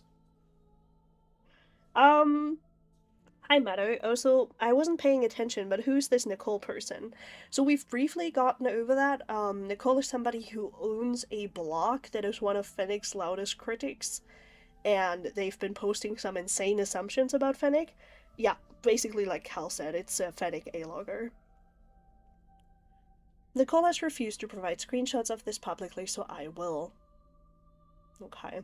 Hang on, this strikes me as odd. Why did mods have an Easy, a 17-year-old, tell 3 adults instead of properly handling it themselves? Because they were all busy, not everyone has the time, and it was Easy's fight. They started it with her. She didn't want to speak for her. Also, she is allowed to do that. They stepped in when needed, then allowed her to handle it. Yeah, she's a... Oh, God, sorry. I'm so sorry, guys. She's a kid, but she's not incapable. The inaccurate assertion here is that the mods were busy. We were in fact watching the fight happen. This whole situation was poorly managed, and I have no intention of repeating any of the mistakes that were made, and this is where we get to Brit. Yes, Brittany mention. Brittany mention. Let's go. Alright, with all that finally out of the way, let's discuss the months leading up to her being kicked from my server and the release of the document. Let's talk about why I banned her from the server. Brit's racism. While I would later discover that Brit had been making people of color in my server uncomfortable for a while, this was the major incident that started to push things towards a breaking point. When Brit suggested that Patchwork Heart might be getting claimed by his family's tribe in order to shield himself from allegations, this started an argument. Brit says, well, how about that? And then Sheev says, this is why I joined the server partially, they got abused by Patchwork Heart. Brit says, wait, what? And then Sheev says, no grooming, but harassed. And Sheev says a few other things, it's not my story to tell. Brit says, it's not, that doesn't surprise me in the slightest, Patch is a dick. And then Fennec asks the Native American thing, and Blank goes, bro, Patch is connected and claimed, we literally cannot.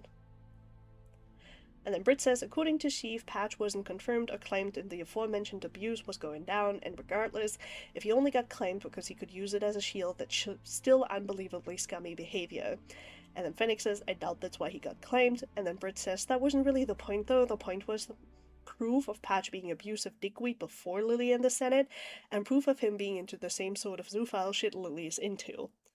So... I find it interesting that this is mentioned for one simple reason, because one of the biggest accusations towards Lily has always been that Lily used her heritage to like victimize herself. And so I find it interesting that Brit's first, Brit, the Lily A-logger, Brit's first reaction to Patch being claimed as, oh, Patch must also be doing it to shield themselves, without like any proof at all. Like, okay, what a choice. For those who don't know, Patchwork Heart is a public alleged victim of Lily Orchard. He came out with a video accusing Lily of financially coercing him into drawing sexually explicit artwork of people, let's say, with animals. You can find his testimony linked in the Major Players tab. Britt will continue to defend this by saying we're ignoring the larger point that she's making against Patch, a mistake that many non-people of color make when people try to hold them to account for a shitty offhanded comment. Associating Pat's journey to connect more deeply with his ancestry with the debacle around Lily is taking two events that happened around the same time, correlation, to imply some kind of causation. Anyone who knows enough about this kind of work knows that you have to be very careful about mixing up correlation and causation. It's one of the biggest concepts in statistics and data analysis? God, I can't talk. That needs to be kept in mind, and I don't just mean professionally, I mean when looking for information in general. Just Google correlation versus causation to see. This is one of many examples of the level of evidence that she likes to form theories around, which naturally attracts people who commit to a similar level of due diligence, i.e. barely any at all. While it is worth mentioning that Britts says if this was the case it would be unbelievably scummy, she commonly uses this as a cover to get people talking about ideas she knows aren't based in solid evidence, and tests the waters, a very common and obvious method that shady people use to try and slip questionable things into conversation. Help! I'm having a stroke, guys. Oh shit, my wife's dying. Oh no. I'm having a stroke. What do you mean, oh no? Damn. Oh no. I guess she's dead. Oh no. Oh my goodness, you hate me. Guys, my husband hates me. I don't hate you, Goofy. Yes, he do. No. If more people are open to it, she keeps going. That didn't happen this time. Proof. You might have noticed that Britt said that there was proof that Patchwork was into zoophile shit. Why can't I never, read a document about fucking birds? Why does it always have to go back to this? Well? Remember this is the proof that Britt has presented. Oh yeah, so we read through this already. Doing the Native American thing is referencing how many people feel that Lily Orchard used her heavily questioned by claimed natives' indigenous heritage as a way to shield herself from allegation. While that link is not explicitly outlined here, Britt does make it explicit in the screenshots that are included a little further in this doc. Lily's claim to native ancestry is not relevant nor remotely related to Patch or his journey. I want to make it absolutely clear, we are not. Britt and Sheev have been saying that Patch is essentially pretending to be a native just to somehow use it as a shield against criticisms. Britt got far too much pushback to fully admit that's what she believed. Here you can see that she frames Patch's native status as questionable. Redhound, yeah, apparently Britt has a history of racism according to Fennec. And then Britt says, because I said it was suspicious that Patchwork Heart was using his questionable native status as a criticism shield. Do better, white girl, touch some grass outside of taxes. Beyond that, Zophelia isn't even mentioned in the screenshot, so I wonder what Britt thinks she's talking about here. More importantly, this has been a repeated issue with Britt's standard of what she considers evidence. She had done similar things with other people before, and this time it broke my trust in her entirely. But let's see what Patch has to say for himself here, because it's relevant to the understanding of how Britt and her cronies function. The allegations against Patch. I can't believe that I live in 2026 and I have to talk about Patchwork Heart, dude. I will never be free. This section is going to be a pretty big detour, but regardless of how you feel about Patch and his behavior online, all of this is important because it gives context to their claims and explicitly addresses how they've leveraged the same methods they've used against me to literally harass him and ruin his life for years, despite being one of the most prominent alleged victims of Lily. You know, the victims they make a grandstand of doing this all for. Britt's Galaxy Brain were blocked. Wait, hold up, Patch has been doing what? Britt's Galaxy Brains answered, being a complete and total hellion, apparently. The tapas, I mean, which part? I've got them doing everything from scamming to grooming with zoophile shit and some incest thrown in there to boot. Britt says also, apparently he's been anti-Semitic and racially insensitive and aggressive in general. I wonder if a certain someone's tune regarding me being kicked from a fucking friend server would have been different if they had known that. You know who you are. Before we continue, we should discuss the allegations being leveled against Patch here. One of the ways that conspiracy thinking like this flourishes is by having zero input from another source. Groups have to be careful when discussing things like this to make sure that they don't descend into stacking bad faith takes on one on another. So I got in touch with Patch myself and asked for the story behind some of these. While I know that Patch is a controversial figure in the I almost said Lore Olympus. Lol? This really tells you where my brain is at, dude. Guys, she was not kidding about that stroke. Please donate to her Ko-Fi to give her medicine. Oh my god, I'm so sorry. In the Lily Orchard critical sphere, for publicly being a repeat abuse victim and being sensitive about his trauma as far as I can tell, and has bumped heads with quite a few people over the years, I'm going to ask anyone reading to put aside their issues with him and just listen to his sides of these. So, Listen, I'm gonna say this. I don't like Patch, and I don't trust Patch. I don't trust things that Patch says, for the simple reason that Patch has hurt a lot of my friends, including Lio, but also Weebus. And I know that last year Patch made a huge thing about bringing their abortion back up and trying to weaponize it against Weebus, who is not the father of said child, and expecting that, you know, Weebus should have been there for them and all that kind of nonsense, when Weebus has been nothing but a very, very loving partner to Patch, and Patch just tried to frame them as, an abuser. So I don't like Patch. I think Patch is scummy, and I think Patch has a habit of victimizing themselves at any cost imaginable. But I'm willing to hear this out. Also, Angie... You said it wrong, by the way. It's Huh? abortion, not abortion. Thank you. Also, Angie with a member for 3 months. God, I hope you're satisfied. God, don't make me fucking play the animatic, dude. Also, Vank with a member for 3 months. Speaking of Lore Olympus, when's that video coming out? Lol? Well, scratch his head. It'll be a while. I have another thing coming out first, I'm afraid. Let's see. Scamming. Patch connected with me Patch connected me with some of his clients to vouch for his credibility in regard to the scamming allegations. I went through the list and asked for their personal experiences, so about that. I'm gonna have to look something up because, I hate that I have to, I might have to disprove that, because, where is Patch? I think there's recently there was some stuff that came out regarding Patch. God. Because there is something that I remember. Let me see if I can find it. Yeah, I found it. Okay. So this is pretty-ish recent. I'm so sorry that I have to do this to, so I know that this is like a very contentious point in the document, so I'm just gonna be transparent about what I've seen that relates to the scamming section. So, let's see. So this is from Patch on Blue Sky, where they say, "Hey party people, let's get real for a second. It's been brought to my attention that some folks have levied accusations of me being a scam artist. That I will take money for comms I don't intend to finish and hide behind the no refunds policy. I'm here to tell you that that is not the case.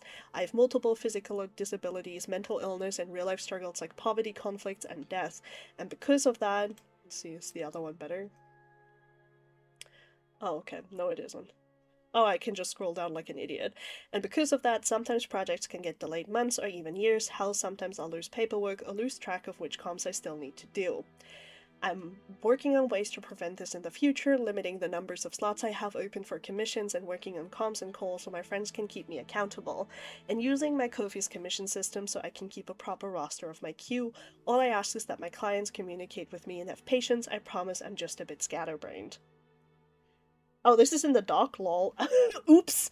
I didn't know this was in the doc, but yeah, this is something that I've been recently made privy to because people talk. So I just wanted to show you guys that before we go any further, but let's see Patch's reply. Let's see. "Hi there, are you a previous client of Patch?" "Yeah." "How would you describe that experience?" "Pretty good, honestly, no complaints." Would you say there were any delays or a possibility of the project not being completed? No, not at all, and if there was a delay, I'd be okay with it, because life happens. Understandable, thank you for your time. And then they appear to be overwhelmingly positive with a note that it takes more time than expected. Hi there, Hands I was... dollar under the Huh? hands dollar under the table. Hi there, I was wondering if you could tell me about your experiences with commissioning Patch. Yeah, he has done so far 2 pieces for me, helping me with my OC picks. Oh. Both of these were done by him. Would you say it was fair and appropriately timed? Yeah, it took a bit of time, but I never felt like it was never going to get done. That's good. What would you say the reason for the extended periods of times were between payment and receiving the piece? There were gaps, but those were due to mental and physical health problems, as well as prioritizing commissions he had already. Awesome, thank you for clarifying. Okay. Oh yeah, they're right here. Lamau. Oops. That's me. Disability is a factor to many of these clients, and they consider it when assessing the time it took. They seem happy with the quality of his work. As a result of looking into this, we did find that Patch hadn't completed a few commissions from when he had lost his client list a few years ago. He has made a public statement rectifying the situation. Okay, so this is just what we read through. I see. While I think his disabilities make using his hands difficult is understandable, I do believe transparency on this is always the best move. From what I've gathered in our private discussions regarding the issue, he agrees with me and has taken to adding warnings in his coffee TOS about disability slowing him down. Bottom line, every artist has to go through the process of figuring out the pace they can complete work at. Having that shift in life gets hectic and disabilities flare up isn't scamming. Oh, hi, Lio! Hi, Lio.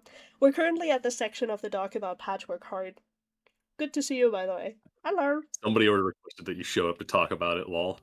This is kind of like scary. We talk about Patchwork Heart and Lio appears. Okay, let's see. Grooming. I haven't seen any specific accusations regarding any individuals he may have groomed, which initially made this section difficult to write. However, upon further research, it seems to have been pulled entirely out of thin air. The tapper says, Patch has been grooming people? Patch has been caught doing a lot. I don't know what to tell you. They were very active with Xena and Poppy and Lily Orchard, not to mention their own multiple deleted servers and spaces. It's a rat nest. Grooming I can't confirm in spaces where grooming happened. Absolutely. I mean, I don't like it when people throw the grooming allegation out without any proof, and, you know, association doesn't mean causation. There's, like, stupid as it sounds, you can accidentally be friends with bad people and then pull away. That doesn't mean that you're a groomer. Like, damn. Also, everybody saying hi to Lio is so wholesome in my chat. You guys are so cool. I love you guys so much. Always check the tags. Grooming I can confirm in spaces where grooming happened, absolutely. By this logic, anyone who's ever trusted Lily or Poppy is worthy of this accusation, particularly Britt, who is actively associated with Poppy and Lily for extended periods of time.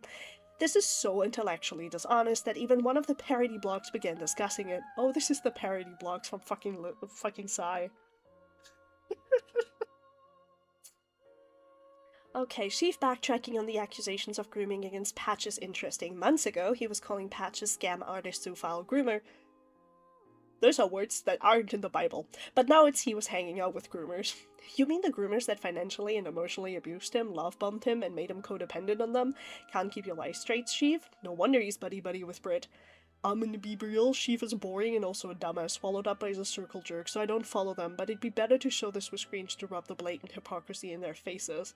Funny enough, even Lily uses that tactic to spear Britt, albeit seemingly sarcastically.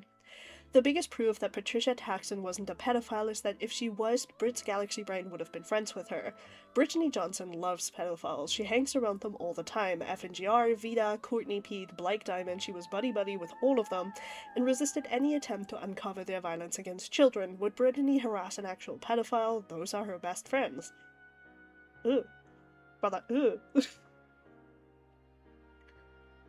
In the end, this is one of those received so it didn't happen situation, as it should be with every piece of information that comes out of this group ever again. Incest. This document is hell. My god.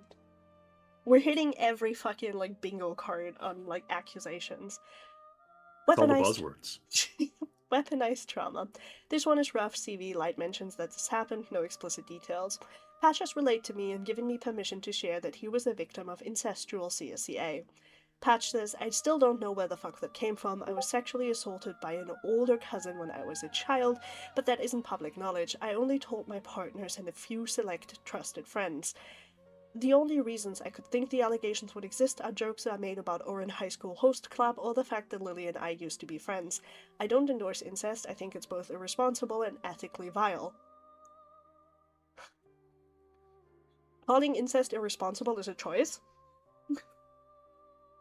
I was a survivor of forced incest, so the allegations themselves both shock and confuse the shit out of me. He had divulged this to a former close friend who used to support him when he was having mental health troubles, but when they got on bad terms, this person twisted that knowledge into something hurtful and began spreading. Also, Lyle Conway, FNGR isn't a pedo, what? Listen, I don't even know who FNGR is. Isn't Anthony, question mark?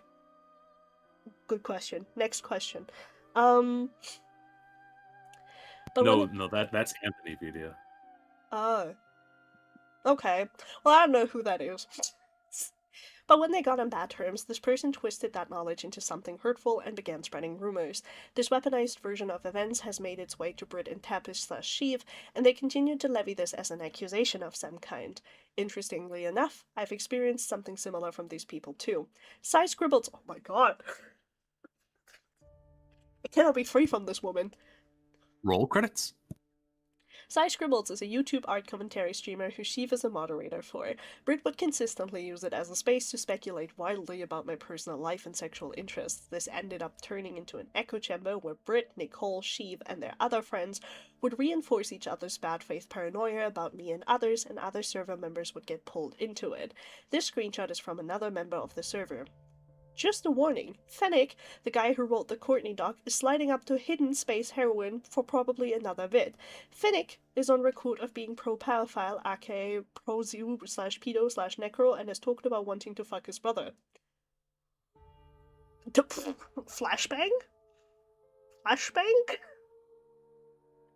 When I was in Courtney's server, a server Britt moderated, I told Britt about my experience as an incest survivor in her DMs. This was a common type of communication in private DMs between server members and moderators.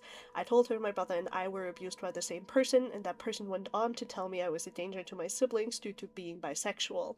I began to convince myself that I was a future predator and spent years in isolation. My brother refused to allow me to keep isolating myself, in part because he needed me, and because I needed him. I struggle with physical closeness as a result of this fear that I will become my abuser. Fennec says, I have a hard time hugging my brother because my first thought is, you're disgusting and you're just like blank. I was 14 when he first said that to me. Britt sends this gif. Fennec says, that's why it was upsetting for me. And Britt says, I want to end this man, slowly and painfully. Your inner critic develops based on the things that were said to you by people growing up, and he fucking inserted a fear of hugging your brother and made you think you're predatory because he was projecting his own shit on you. He doesn't deserve to breathe. Good lord. This is the only possible conversation that this could have come from. Britt was supportive of me, or at least I had believed she was at the time. Now it's clear to me that her support was conditional on my loyalty to her. Now Britt has warped my very real CSA trauma into the story where I want to inflict that kind of horror on my brother, another CSA victim who had nothing to do with our personal beef. Britt had even discussed my own personal diagnosis in a public Discord full of strangers following a falling out. Brad is Britt for the record. So I'm just gonna say, that's disgusting. Like, somebody trusting you with a very real story of their past and a very, very real fear they had about, as a result of that trauma, to warp that into, oh yeah, actually, you want to fuck your brother. Like, how do you go from Fennec mentions that they don't want to touch their brother because the fear of becoming their abuser was inserted into them by the abuser, to, oh, Fennec wants to fuck their brother? Huh? Huh? That's not how that works. That's not how that works at all. Fuck you for that, Britt. Britt says, and I genuinely think they've got a touch of the moral OCD. Fennec's been diagnosed with it. And then Britt says, I have a theory that a lot of people like that have moral OCD and they don't realize it. Especially people that come from spaces like Fennec's server. Britt says, Fennec and a few others on that server have OCD, with moral obsessions is one of the cycles they can fall into. Anyone who's still friends with Britt should know that if things get ever sour between her and them, anything they trust her with on a personal level is something she'll see as fair game to hurt them with. Just gonna say, extremely fucked up to take, like, even if you have a falling out with somebody, diagnoses and trauma they tell you is not free game. Like, unironically, even if I hate you, I'm not going to take something that you talk to me about in private, whether it's your personal trauma, and go around and talk to people about that.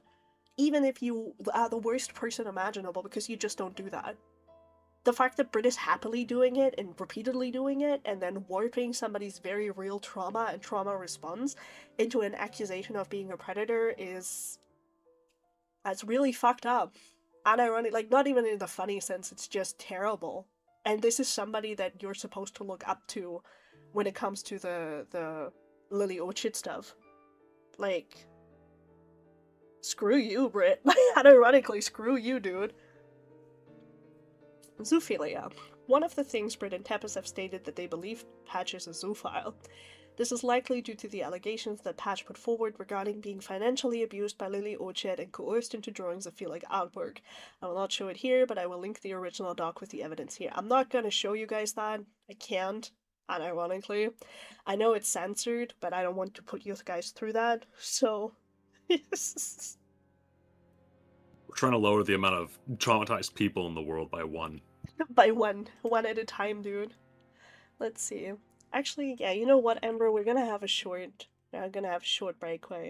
Ember recently told me a little fun fact about Demeter and the Persephone myth, and they said, you may already know this, but in case you hadn't heard it, this may or may not be true, but I like to think that in the Hades and Persephone myth was also reassurance to mothers that their daughters would eventually come back if something happened to them, since, you know, she comes back to Demeter in the winter, which was supposedly the reason for that part, for the mothers whose daughters got kidnapped or taken or something.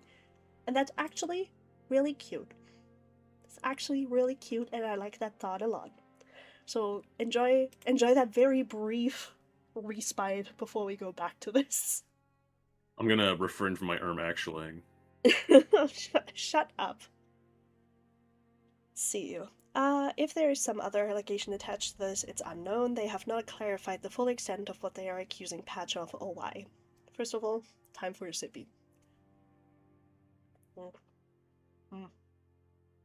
Not sure I like this one. Again, this screenshot is the only evidence that Brit provided when asked about this. Okay, so we've seen this. Again, I fail to see the correlation. That being said, people in glass houses shouldn't throw stones, don't you think, Brit? Brit's wolf fixation, or glass houses. Oh, I'm terrified, dude. Brit's Not Safe for Work blog. Brit's Not Safe for Work blog was called Angel Wolf of the Dark, as you can see here. And then there's this. Yo darlings, I have a main blog that I've been more active on lately. I repost electric, spiritual, and psychological shit, vintage architecture, and interior design, old tech, old web, and a lot of art. If anyone's interested in seeing the weirder shit I don't post here, my main blog is Cybermagus next. So we've established that this is one of Brit's handles.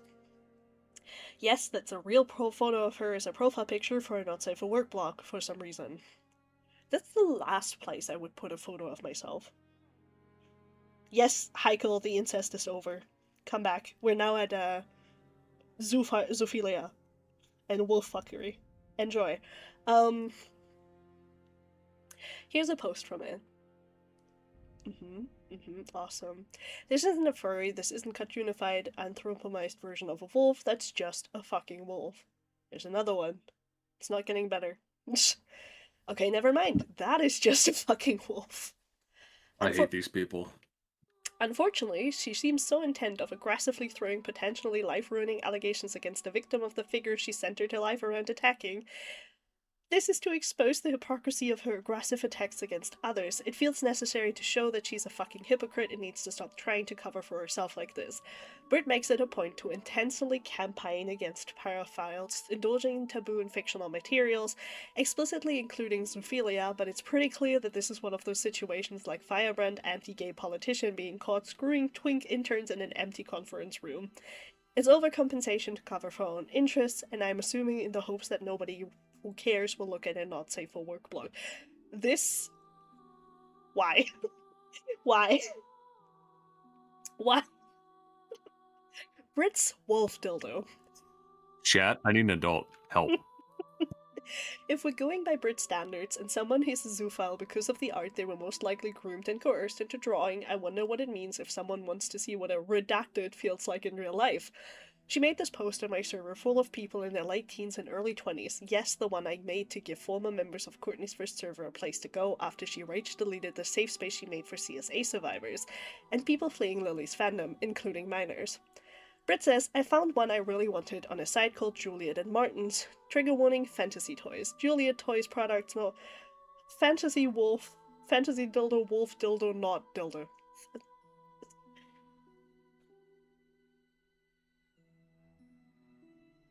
I need like a bottle of rum, to be honest.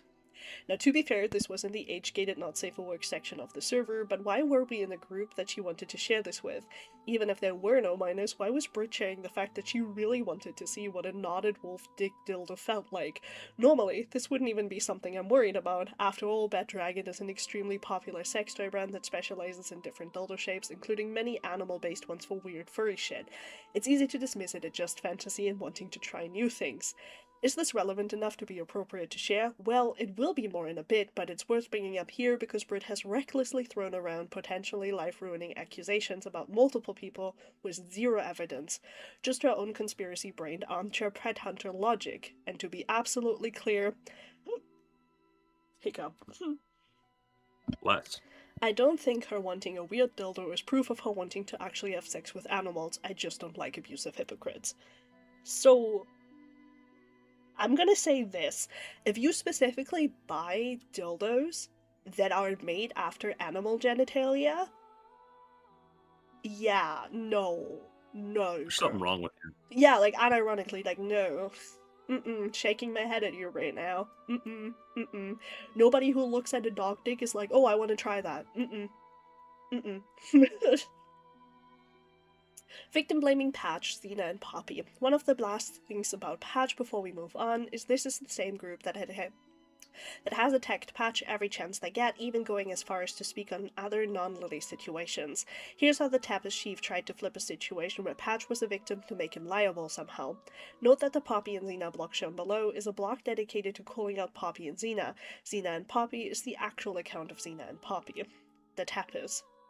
Patchy was never kicked from our server, never was unfriended, and still has our number. Even after all the shit he pulled, we still care. 2. No one said Patchy flipped over money. Patchy had a breakdown because of social pressure and acted out. Nothing more, nothing less.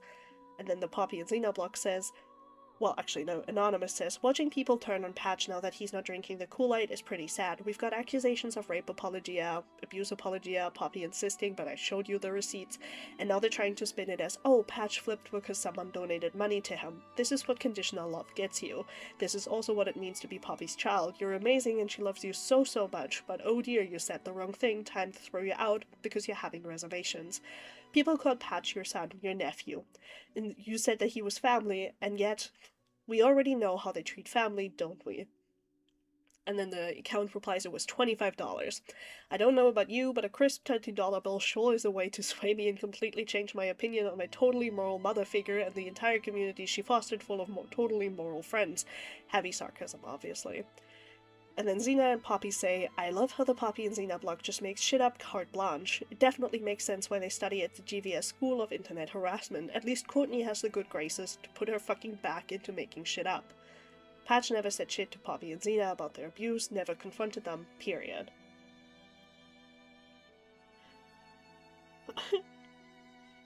Oh lord. So, chat, today we're blowing up the internet.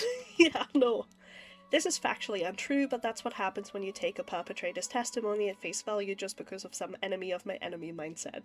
This is tantamount to believing Lily over some of her alleged victims because you don't like the victim. Seriously, if you're familiar with the ZP situation, imagine unquestionably taking Poppy for a word. If you're unfamiliar, know that there are many document instances of her lying about people accusing her and doing her best to smear them, no matter how unverified the source.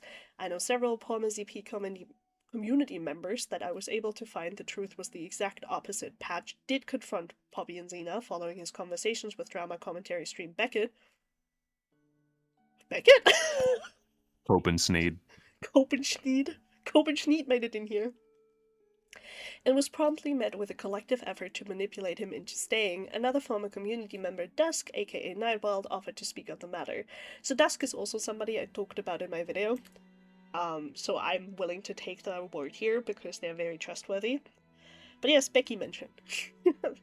Batch had every reason to silently leave, but he didn't do that. He asked Poppy questions, and Poppy doesn't like questions. I know what happens when you question Poppy. I've seen people chewed up and spit out, and they either ran away or folded and did everything to make up and atone for their sin like I did. I know some will not easily believe testimony with no evidence, so here's proof that they actually talk about things. This is Xena. And then this is Xena. We are talking with Patchy. It's a mess. We didn't tag because it was late last night. The others on voice with us know because that's when the join leave log was noticed. Patch left on his own after talking the same night he was on Beckett's stream after Poppy verbally berated him in it. Poppy went hard against him for it and told the rest of us about it in depth. She used the same language that she did when I did something to upset her and portrayed him as weak-willed and an unreliable person who is daring to question our pure and infallible leader. Poppy had successfully rooted out the evil that had corrupted him. Of course, that wasn't actually what happened. Poppy berated and abused Patch into coming back. People were spiraling, and I think it was very likely upon coming back that Patch saw the messages left in the Kita VC chat, which I sadly failed to grab the locks up before leaving in Poppy's server in September of 2024. Oh, and for those taking the idea that Poppy was welcoming Patch back with open arms, and here's Poppy saying, at Arkin class, I request everyone block Shiloh/Patchwork Hard. And then Wyvern says, alrighty. And then Poppy says, Shiloh appears to be back online and has left several groups. If you have DMs with him, I suggest scrubbing them. Leave nothing for him to use against us. And then Wyvern says, seems we already blocked him. And then Poppy says, look up the Redact program if you need help scrubbing. Aha. Okay. Whoa, this isn't Voltron. Oh, Lio, dude. This is me talking with her in one of the mod chats. This is a demand. Even if she phrased it as a request, Patch was added to the blacklist. If I or anyone contacted him, we would have been kicked and harassed. The point here is that Britt and her circle feel entirely too confident about speaking authoritatively on matters that they are minimally informed of and have no business speaking on, even going so far as to boost an alleged abuser's narrative just because it fits into theirs. In other words, they care so much about hurting an abuse victim that they hate that they'll boost and support their abuser's defense against them. Taking Poppy's words at face value when so much evidence of her abuse, lying, and gaslighting exists is mind-boggling. So this is actually true. Just to make that clear, the thing with Poppy and Xena is that they're incredibly abusive, incredibly predatory, not just, you know, in the sense of the classic idea of predation. They prey on very, very vulnerable people all the time. They're also just sick. Like, you can look up anything said about them, including how they treated their actual real-life child. So, yeah, just so you know. Just so you know. This combination of bad faith conjecture and being willing to listen to disreputable sources is indicative of a much bigger problem for them. The penchant for QAnon-level conspiracy theory and logic. Back to the racism. It's your favorite section, babe. Oh boy. Alright, that was it about Patch. Back to this conversation. Okay, so this is the... We already went through that screenshot. The conversation that followed really showcased how Britt refused to engage with the problems that people have with her and how that hurts her credibility. Britt says, after knowing him and seeing how he treats people, I don't doubt he would. That wasn't the first thing that was brought up. The first thing that was Sheev's friends dealing with abuse from him. Blank says, Britt, I think our issue is that it's literally not relevant. Fennec says, right. Blank says, it doesn't really matter why Patch got claimed, and theorizing about why he got claimed is kind of fucked up. The Patches he is and this person randomly bringing this up, or bringing up his ancestry is fucking weird. Oh, my nose itches again, I don't want to sneeze. Ugh, help. Fennec says, him being native has nothing to do with him possibly being a zoophile. Blank says it doesn't really matter that it's not the first thing to be brought up, because regardless, it shouldn't have been brought up at all. I'm not even doubting that Patch is fucked up. I've met the guy he seems like a shit at. And then Britt says, okay, so why can we all agree that when Lily does it, it's fucked up and disrespectful, but when someone else with a similar pattern of abusive, manipulative, ass-covering behavior does it, it shouldn't be called out. See, this is what I said earlier. It seems like Britt just applied what she knew about Lily to Patch and called it a day. Like, what a choice. This shows how she relies on previous bad experiences to make assumptions about completely different people. The fact that Britt is a white Texan doesn't really help. Note how her basis for this is he's been a dick to us, so I have no problem believing that he would get claimed specifically to avoid accountability. Drawing a direct line from he was rude to us to he is faking his heritage to elude justice is a stunning leap of non-logic to make. Blank says, what exactly is Patch being accused of doing in reference to his native heritage? We have not actually been shown Patch using his heritage to cover up anything. Fennec says he sent a small screenshot with very little context. Britt replies, I've seen him bring it up in passing, he just hasn't been prolific enough to warrant extensive archiving. Then Fennec says, I've only seen him bring it up in the way most people bring up the heritage.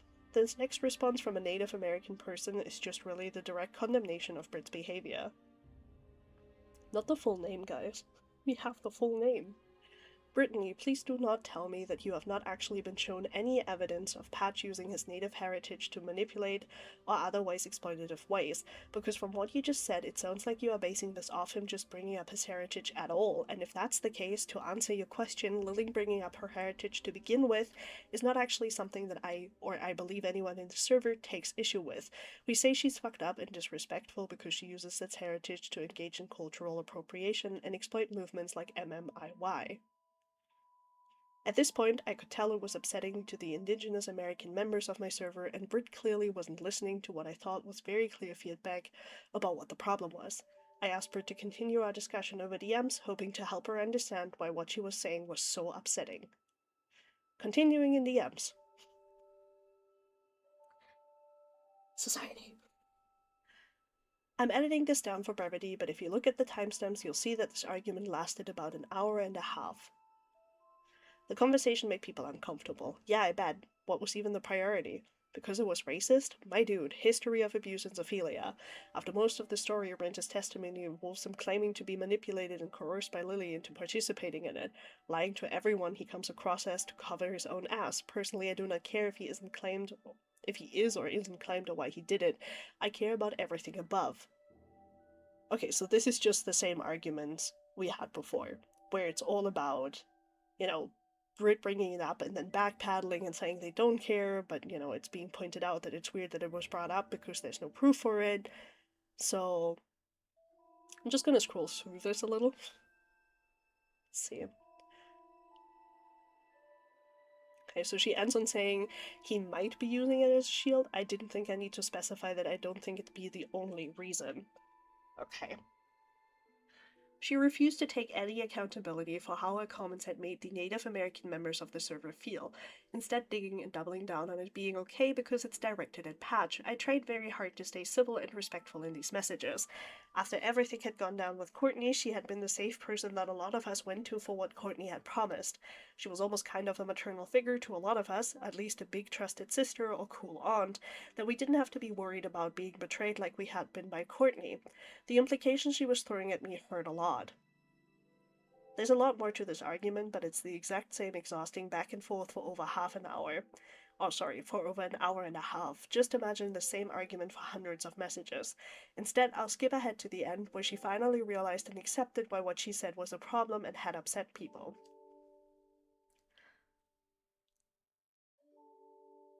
Whether or not you wanted to imply it, it was still there, if that makes sense. You made Blank really upset and uncomfortable. Again, Patch is using his identity as a shield that is fucked.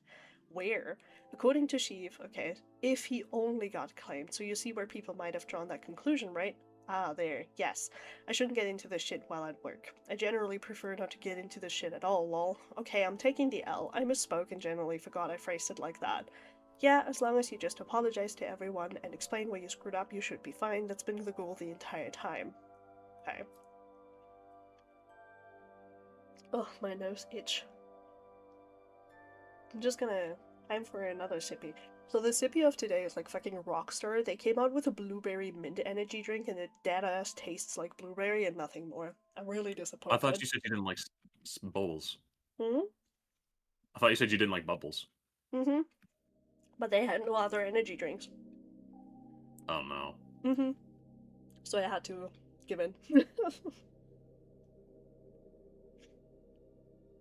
It shocked me how quickly in this discussion Britt seemed ready to say that I was defending predatory behavior.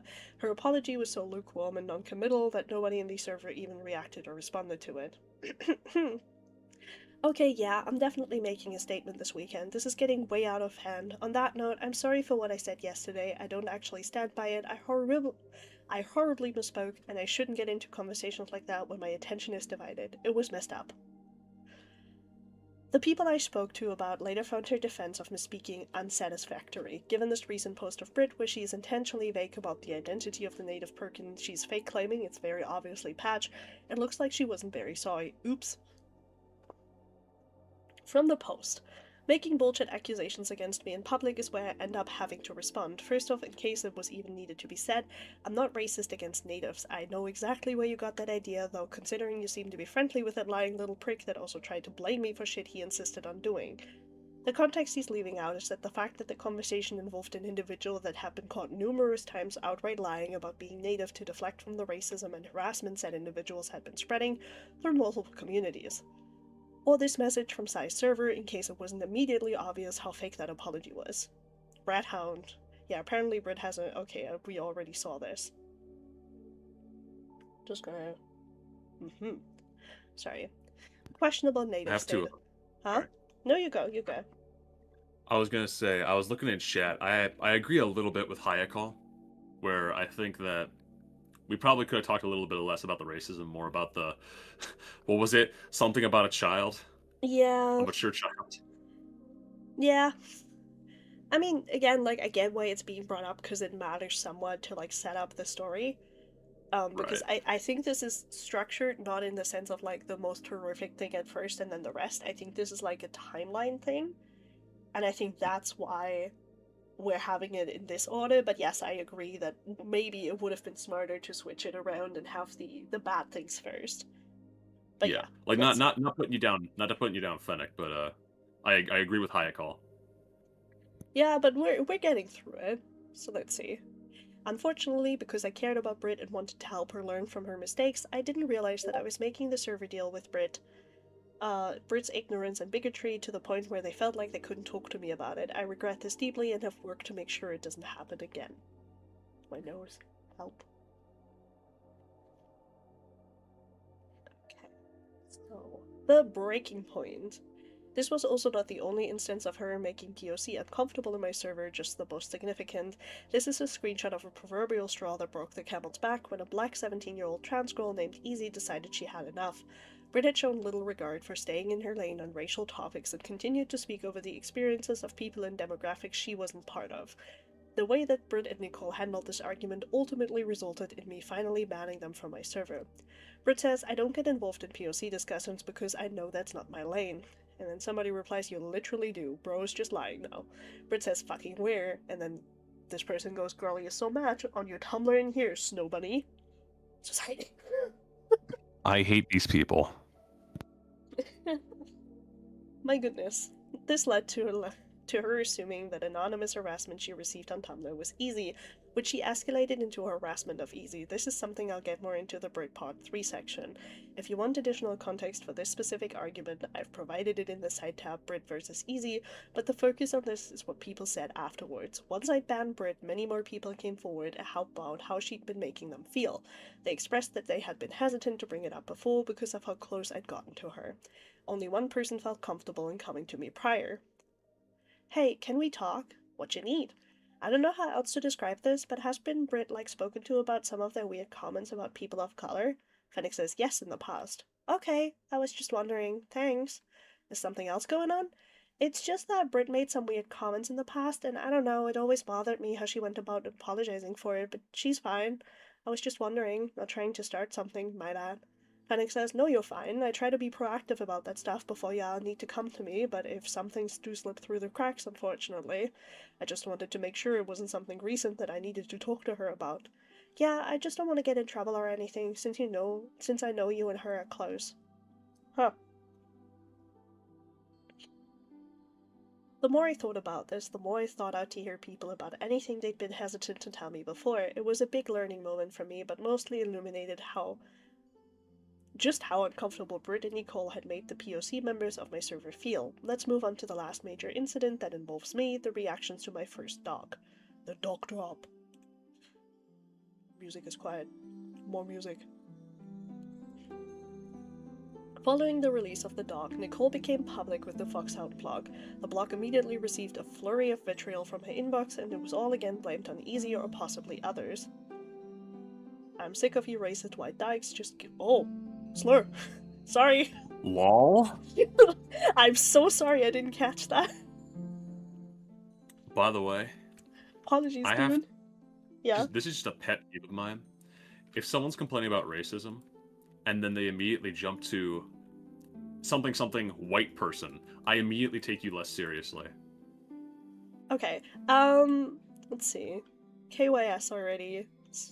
Slit your wrist for a long way for results. Someone's having a day in my inbox, Lamau. I double-checked to make sure that none of the kids in my community were responsible for this. Here's one example. By the way, I wanted to ask you, have you sent any annons to Nicole? I'm not mad if you did, I'm just wondering. No, sorry for the late response, my sleep schedule is terrible, and no, I haven't sent her any annons. That's okay, I didn't think you did, just wanted to check. Yeah, I can't really use Tumblr outside of Homestuck content. I give you the pass hidden, thank you. Unironically, I didn't catch that, I was about to say a slur there. My bad, guys. While it's easy to say that they could have just lied about their involvement, I have my own reasons for believing that it's very unlikely that they would do such a thing. I know them personally, and it's completely out of character for them to engage in this kind of bullying or harassment, so I completely believe them on this.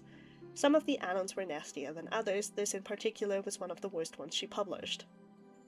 I'm not going to let up on this. Fennec, Santi Sonnets, and any alt hides behind should be exposed for what this is. You want to know why? Go join your mom. Where, Santi dumped your white ass because you were a racist Karen. Get over it. Kill yourself, anti-Semite. I hope this is Easy or someone else from Fennec's close inner circle, because the alternative is that Fennec is telling random kids I don't know about my personal life. Enough so for them to send an ask to tell me to KYS by referencing my deceased mother. Fennec and everyone else in this circle that are now quickly deleting their accounts and hiding are vile, vindictive pieces of shit. Keep my mother's name out of your fucking mouth. I can see why she would think this was me/us because of the usage of Santi and anti-Semite. I'm Jewish, but this is beyond the pale. Go join your mom. Lloyd. Oof. Oof, bro. Wait, Fennec's Jewish? Oh, my lord. Sorry, I'm occasionally looking down at chat because I want to pay attention to you guys. At this point, I was certain this wasn't someone in my camp doing this. I know all of them well enough to know that none of them are this cruel and heartless. Granted, there's no way to know for sure about 100% of the anonymous asks. At some point, this just comes down to speculation and perspective, but there's a 0% chance of this specific cruelty coming from them. I don't think I need to explain why attacking someone like this is unacceptable. Yeah, okay, so we know. But Nicole said that she wants me to suffer for that alone, even while stating that she's holding me responsible for the supposed actions of someone in my server. Like, here's the thing, if I'm wrong about him still hosting kids in his servers, he would have made some sort of post. I really don't want to let up on him, considering one of those fucking kids that is sending the anons decided to bring up my dead mother. He's gonna fucking suffer for that one alone. I had initially theorized that Nicole had spoken about her mother's passing in a public space online, however, she specifically stated differently. Or how about the 10 days later when I received death threat annons, including one that mentioned my deceased mother, a deceased mother only you and your circle knew about at that time. I have done everything in my power to prevent Nicole from being harassed by anyone in my circles. When I saw harassment that could be them, I immediately investigated it with them myself. This means that it's someone who was no longer in my server, close with Nicole, aware of the situation, and likely benefited from Nicole being in distress. And I know that there's no way that Nicole can possibly believe this, but I don't put it past Britt to drop an inflammatory anon into a friend's inbox just to cement their allegiance against somebody. I'm not saying this as a cheap shot, I genuinely believe this. After all, we've already shown how she weaponized foundational trauma against me in Patch. We don't do things like this. Britt does. Oh, hi, Ace! Oh my goodness, I didn't even see you. Hi, Ace. What's up, little guppy? Very evil stuff. This is a document that was dropped against Britt. You know, Brittany? You may remember her. Currently through it. We're 118 out of 233 pages in. Learning from my mistakes. So, Okay, I don't really, as mean as it sounds, this is meaningless to me in the sense of like it doesn't provide anything about Brit, but I'm glad that you're getting help, Fennec. Heart emoji. Brit part 2, Lily. Oh, gets worse. It always gets worse.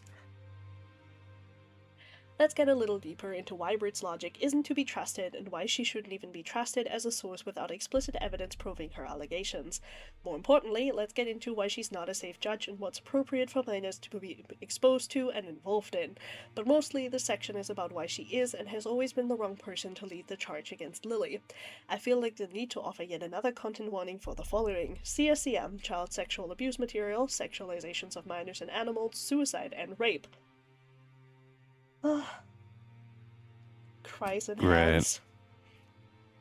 This part is magnitudes worse than everything I've listed so far, so continue at your own discretion and take breaks if you need to. This is going to get into some hard stuff, but I promise that it's important. Transphobia. For those who don't know, Kiwi Farms is a forum-based website that is mostly notorious for its rampant transphobia. It's like if the worst trickle-down from 2010 4chan got organized. Brit has been fairly open about using Kiwi Farms from the beginning. In fact, she originally put a Kiwi Farms username, aghost, in her Tumblr bio. Here she is being tagged and named directly. Speaking of Brit, she's going to be taken away from Twitter. Apparently the shitty ex of hers got arrested for something incredibly heinous and she's having trouble dealing with it.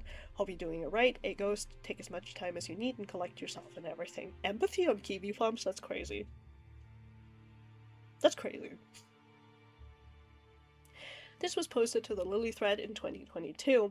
Here Brit claims to stifle her shitty opinions about trans women around other trans people so that they actually listen to her. One of the main subjects that she felt more free to discuss in Kiwi Farms was how she doesn't consider Lily a genuine trans woman.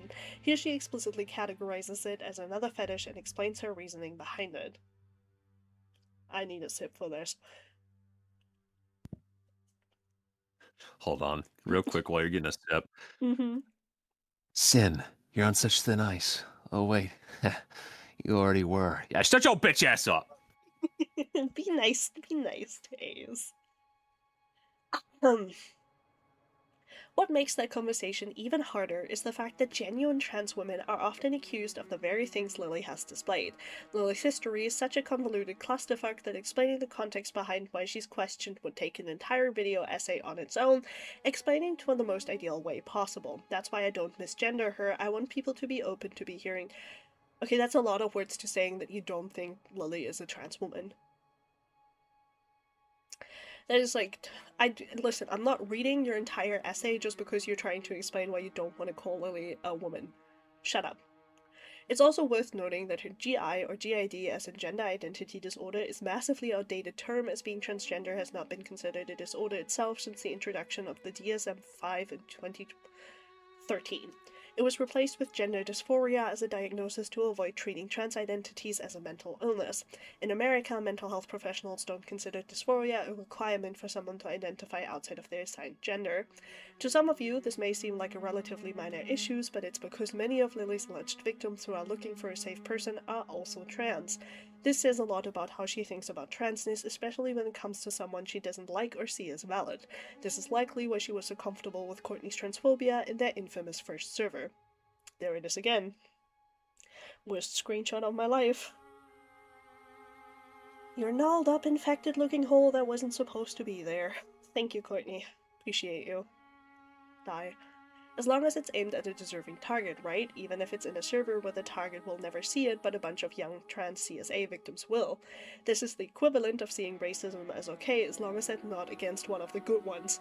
Unfortunately, even if it makes people uncomfortable, the power dynamic basically ensures that they won't bring it up, even when Brit and Court scramble so hard to justify posts like this when confronted on them. They are not a safe haven for trans victims, and even for those who aren't trans, they normalize the idea that this kind of language is okay as long as they're a bad one. And we'll get into it soon, but Brit doesn't think that it's okay for minors to see what she thinks is important. Violating victim confidentially. Okay, the individual in this section about would like to remain anonymous. Yeah, fair enough. A teenager messaged Brit on Tumblr looking for someone to talk about their experiences with Lily.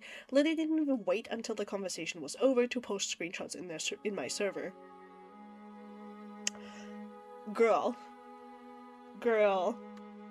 Be so for real. The cloud cannot be that important. Don't know. If my real-life best friend hadn't had some similar wild encounters with Lily, this would almost be too much for me to believe. She had another alt account, a more personal one. The kid has given me permission to share the following messages from the above post, with the exception of actual details, as they can't prove their allegations against Lily and just want to move on with their life. The important part is how Brit shared them immediately. Look at the timestamps of her post and the screenshots. Oh, this bitch is, I don't know what I was expecting, but she's been so much more blatantly prolific than I hoped. So this was at 3:06 p.m. and this is at 3:09 p.m. Yeah, that's pretty immediately. That is pretty immediately. How about we don't do that? How about we don't take victim testimony and immediately carry it to, like, servers or blogs or videos without making sure that this person is actually okay with it being shared? How about we don't? How about we don't? Okay, so I'm just gonna scroll through this. Okay. While building this doc, I remembered this and realized I'd never thought about whether or not Brit got permission to share them. Since this kid had ended up joining my server, I asked them directly. Sorry, I didn't see this, I'm awake now because Blank messaged me, what's up? It's like 4 AM right now, sorry for not answering sooner. Fennec says, oh, you're totally fine, dude. Basically, I wanted to know if you were aware that Brit took screenshots of your DMs and sent them. Did you have your consent to do that with your experiences with Lily? And this kid says, what the fuck? I don't think I ever gave that, and even if I did, I don't want her to fucking screenshot it. Awesome. Thank you, Brit. That's so normal of you. So no, I don't need to explicitly state it. The thing about sexual trauma is that a victim's testimony is where they get to reclaim their autonomy and power.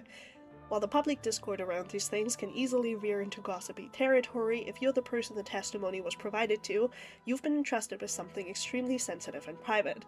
Sharing it with friends without permission to just go, oh my god, is a gross violation of their trust and responsibility. Yeah, fair enough. Fair enough, to be honest. I like that your mouse cursor is glittery. Yes, it is. It has sparkles. It has little sunny sparkles and stuff. It technically used to be something Transformer related first, but now I just have the sparkles. The missing Lily logs. I had heard rumors of some questionable materials in Brit's archived Lily logs that were no longer public. The Skype logs in particular were incredibly difficult to get a hold of, which is strange considering how thoroughly Brit has archived and posted everything else. We found a blog post archived online, trigger warning, active misgendering in the main post, that links to an incomplete archive of the very selective Terra Cali logs where Brit was interacting with someone widely believed to be Lily Orchard behind an alt. Yeah, the Terra Cali thing is just somebody Lily made up, as far as we know. So this is where the whole thing about Brit being like catfished by Lily Orchard came from. Most complete archives can be found here, 1.5, and here the end. The logs linked as 2.0 and the blog post are complete. The odd thing here is that... Music loud. Stop yelling in my ear, music. The odd thing is that while there are definitely screenshots here that reinforce her allegations against Lily, many of the logs aren't really relevant to that purpose. They seem to be more to reinforce her innocence or even just her venting her bitterness over Lily downplaying their friendship. It's kind of jarring to go from screenshots of Lily apparently actively gloating about breaking a woman by R-wording her to this image of bitterly captioned, I was such a bad friend. Of course, we have roleplay in here. Of course. Of course. Because we can't be normal, right, guys?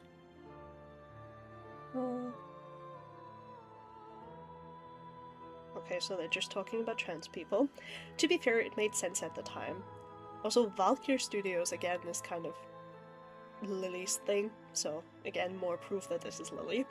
To be fair, this made sense at the time. Brit was deeply hurt by this betrayal. She was only 25 when she released these logs. They were bound to be... Okay, so when were these logs released? Because I think it's been a while.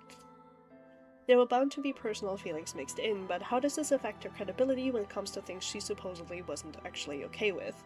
Playing along. For those who are not aware, Brit has accused Lily of catfishing her under the alias of Terra Kelly. She provided proof that it was a sock puppet and evidence of coercion from Terra. Yeah, okay, so this is the proof that we've seen before. If anybody has watched the June the King video, I think that's also in there. So, yeah, catfish. Britt has frequently stated that she only played along with Lily's more questionable interests. The descriptions included for context on the original Terra lock screenshots largely seem to back this up. There comes a point where it stops being gay-opping and starts being complicity and even something she was actively agreeing with. For example, this can easily be accepted as her trying to fish for some kind of verification that Terra is a real person and not just Lily. All of these screenshots were taken by Britt, so Terra/Lily is/are the grey bubbles and Britt are the blue ones. Hey yo, grabs ass. What up? You should take a pic for me. Not much, all snuggled in. A pic of what? A pic of your adorable self? It'll be stashed away from my saved private files. Oh, sorry, I don't take pictures of myself. Grrr. Hell yeah, I know. If you want to see any more Brittany hotness, I have to at least hear your voice once, or at least stick something written in front of a cam. Hello? Would you even just write a message and stick it in front of the cam? You don't have to speak or show your face. No, sorry. Thing is, there are other less known logs that we've gotten the original archives on. Brit and minors. This is going to be a terrible section. I can already tell that this is going to be like an awful section. Update. After seeing the initial public response to this section, I've decided to remove some of the parts of it that people have taken as permission to start calling Brit a pedophile. In context of hindsight and people's reinterpretation, I realized that some moments could have been interpreted as pushing that narrative. I thought my point was apparent, but it looks like I was incorrect, so I've adjusted accordingly. Remember, just because Brit still doesn't see anything wrong with some of this doesn't mean that it's not wrong, it just means she still hasn't grown enough as a person to see what it is. What follows... I have the hiccups, apologies. What follows is from July 19th of 2015. Brittany Johnson says, the girl I've been hanging around showed up at lunch and took me to see her creepy friends. She works at a haunted house. We eventually ended up at another girl's house and shared a couple of blunts. The younger sister of this girl was freaking, oh my god, gorgeous, really adorable, perfect body, flirty, had the subtle way she'd look at you, etc. Like, damn, well, we piled into this dude's car and took a trip to 7-Eleven, and while we were standing in line, I casually asked how old she was. She gave me that look and then slight shoulder twist and said, I'm 15. In my head, there was an immediate cacophony of scratches, screeching bikes, and large vehicles going in reserve. Abandoned ship, it's a trap, red alert. Exactly, this girl is the fucking poster child for jailbait. The girl took me out, said she had a similar experience with her, only it was at a pool party with alcohol involved, and said the jailbait was feeling all up on her chest before she realized how young she was. Walker Studios says, that girl is evil. Brittany says, I know, and she hangs out with the creepiest and she works at the house too, so she seems really mature for a 15-year-old hole. Oh, Christ. For a 15... Chat, this is proof that we're all dead. Valka Studios, what is it about minors that so many people find tempting? Brittany says, I normally don't find minors tempting at all, but if they're mature for their age, my eyes wander. But I ain't touching them with a 10-foot pole. Valka says, I know you wouldn't actually, but if you had you ever had that fantasy? Brittany says, off? To me, a mature minor is just a person. Death penalty. Jail. Jail. It's one thing to play into someone's fantasies to stay on their good side, but this goes beyond that. This is a detailed sexualization of a minor. She and Lily both are freely using the term jailbait to describe a 15-year-old girl. Britt describes how good her body looked and how flirtatious she was. This was after she found out they were 15 years old. It's important to establish how old Britt was here. How old were you when you stopped talking to Lily? 23. Added, I have no idea why it made that 23 so huge. In her own published logs clearly show that her and Lily stopped speaking in 2015, which means that Britt was 23 at the time of these messages since they happened in 2015. Bro. I'm literally like the dog in the sun meme right now. I'm ascending. I'm going better places, Chad. I'm going better places. Obviously, her not engaging in the past at that point is the correct response. Nobody in their right mind would argue that it isn't. My issue is not that she accidentally hit on a teenager, but rather the way she goes on to discuss it with Lily. Brittany says, I haven't had any fantasies actually involving innocence and whatnot. Valkyr Studios goes, alrighty then. Britt replies, but now you've got me curious. What? What were you getting at? I mean, have you ever had a fantasy about being with someone who is underage? That seems to be common these days. Psh, dude, I was a booty call for someone who was underage in high school. There was only a 3-year difference between us, though. Oh my. Okay. We got together when she was 18, when I was 18 and she was 15 to 16, and again when I was 19. Oh, we're hi there, Stockholm Mod XP. I was underage when I dated Sean. He was 18 and I was 16. I chased a 23-year-old on Guildbush when I was 16, but nothing ever came of it. Looks like Texas just breeds jailbait, doesn't it? Brittany says, I've been fucking with age gaps for a while, which is why in some instances I find the current age laws annoying, but I completely understand why they need to be in place. The mature ones are rare. Like a studio sends a YouTube video. Brittany says, I just realized how bad that first sentence sounds. Correction, I've been challenging age gaps for a while. Valkyr Studios goes, you've been fucking with the very bones of reality, Miss She-Male Owl Wolf. Brittany says, reality is boring, so I create my own. Valkyr Studios says, I like your reality. Nuzzled. Can we not? Can we just be done? Sobbing into my hands right now, dude. I want to get off Lily Orchard's Wacky Wild Ride, please. Well, I think the age gap between two high schoolers presented here is an acceptable one. The way she describes it is a cause for alarm. Lily Orchard, charming as always, cropped the message to focus exclusively on what Britt said. Reminder, Brittany's a pedophile. Because of fucking course she is. The shiz is always a self-report. Nobody is that pathologically obsessed with pedophilia without it being projection. And then the screenshot says, I normally don't find minors tempting at all. Okay, so... Edit. Lily recently posted the full screenshot and half apologized for it. I don't think it's relevant and arguably still dishonest, but I'll link it here so you can make your own decisions about it. Britt responded to the post by Lily with her own. I'm only sharing Lily's comments because it was worth sharing the context of Britt's post. Okay, so somebody shared the... okay.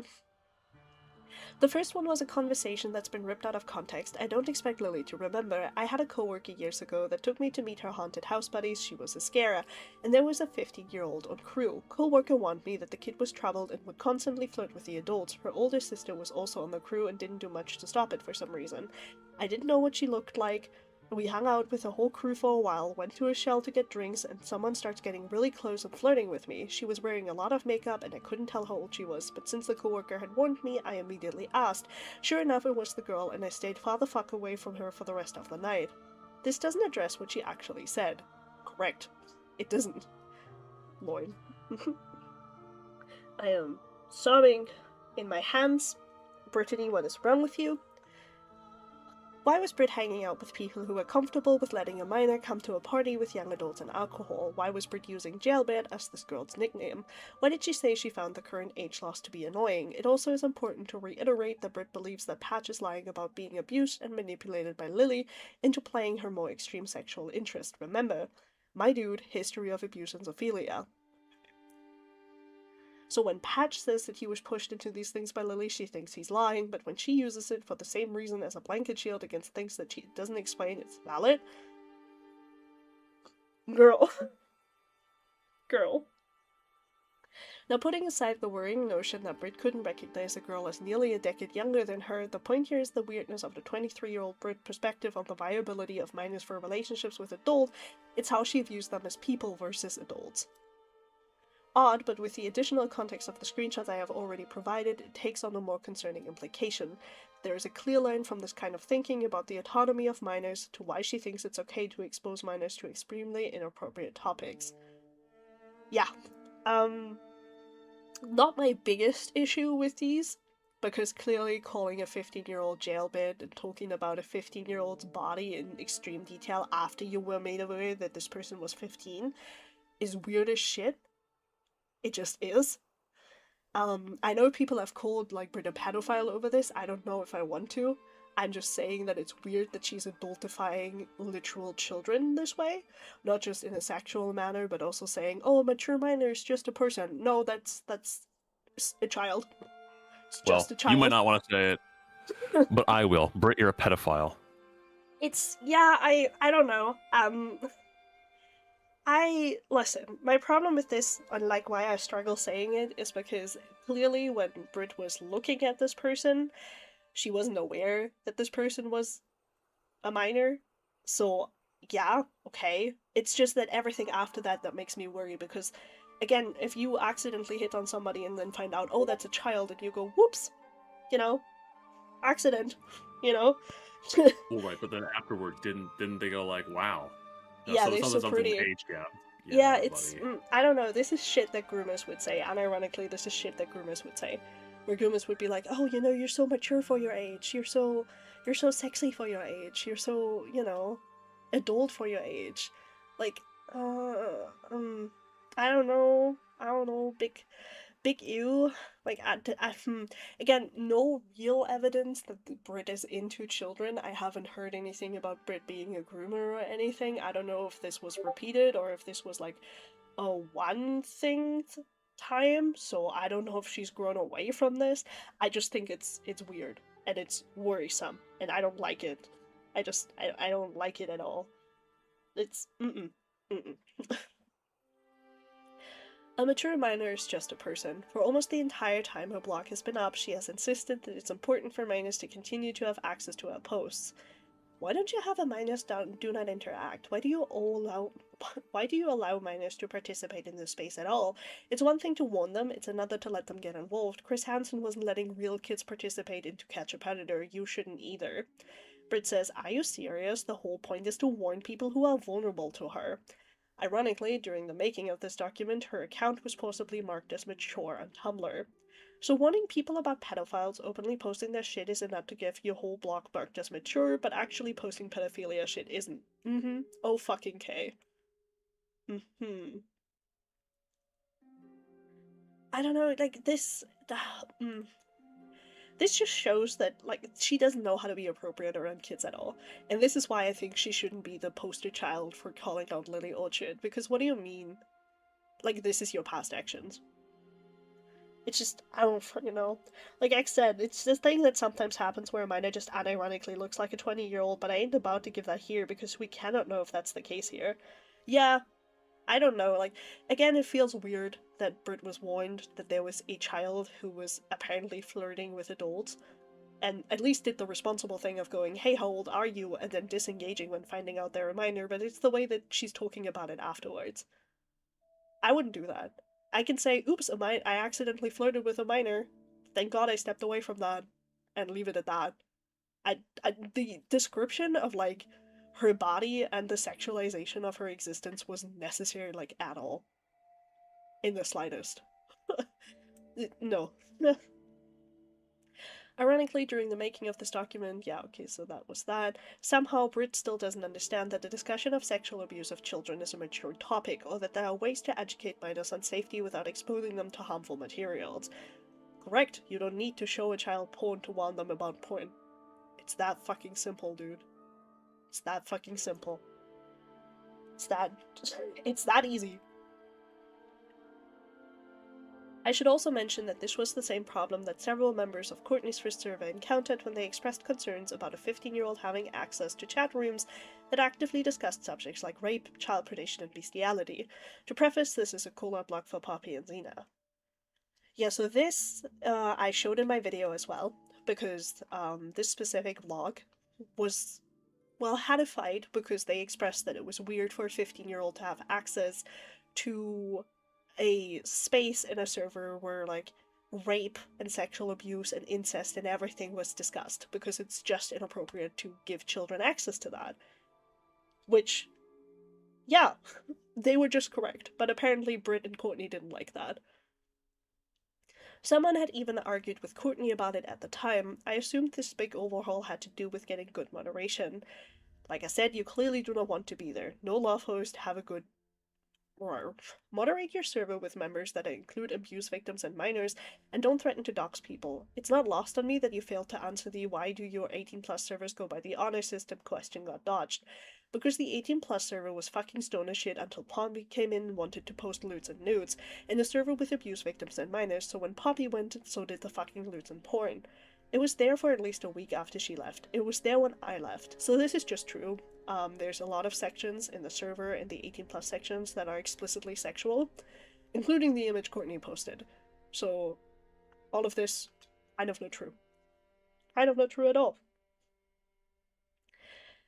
Again, I do feel it's worth mentioning that Britt was a moderator in Courtney's original server while this was happened, and publicly defended the way which server was moderated.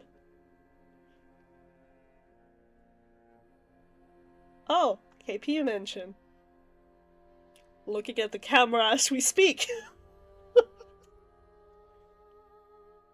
I should also mention that I Love Kim Possible a Lot was allowed to be in an impromptu group call with no prior planning and minimal moderation when she was still on the fence about associating with Lily Orchard in a Lily Orchard victim Discord. This is when we were trying to keep things on the down low so we could potentially take Lily to court. While KP had the right to do that call, the call itself was incredibly reckless and hurt her cause. Nothing against KP, she didn't know about this was the mod's fault. Aha. Interesting. Interesting, KP. Thank you for reaching out. I was not in the server when the Poppy and Xena were, so the testimony is enlightening. Most of this is bullshit. The stoner shit was exactly what it sounds like. A chat for some of us who smoked weed to chat while stoned. That's it. Incorrect. Incorrect. Inco-fucking-rect. Inco-fucking-rect. Literally not what's true. Yeah, I'm literally staring at the camera like I'm in the office, because what do you mean there's more shit about KP? The spicy selfies thread was locked and only accessible by Poppy, who was the one who insisted on it, Mods, and one other person, whom I'm assume was the person who sent this anon since they left with Poppy. I think who it is, they didn't leave because they thought Poppy's server would be managed better, they left because Poppy had been flirting with them. First off, any assertion that Britt makes about someone else's motivations should be taken with a grain of salt. If she doesn't provide tangible proof, chances are she's just assuming this based on her own bad faith interpretation. She's done this to many former friends and people in general. To assert that one of the people who were being allegedly harassed by Poppy into choosing a side did it because Poppy had been flirting with them is incredibly gross. It's literally tossing aside any evidence of emotional abuse and coercion out of the window in favor of what? Infatuation? Dropping all this pretense for a moment, this is fucking vile behavior, and one of my main goals with this doc is to make sure that nobody takes her at her word for shit like this again. As for the main part, there were sexual photos in the Stoner Clubhouse channel prior to the creation of the spicy selfies thread, so this is not accurate. Yep, this is what I talked about in my Courtney video, where Courtney just straight up posts a picture of her with her ass out. She just posted that in that thread. That wasn't age-gated. So, just, just so you guys know. This photo is unavailable in the logs, however it is confirmed to have her ass showing. Pinups are going to make the world around. Oh, this is from my server. Thank you, Hyphening. I said from my server, this is from my video. Lol. Me when I have a stroke. Cause her ass is showing. Yikes. Zoophilia. With this new information brought to light, we decided to re-examine the other logs put forward with the additional context this message lays out.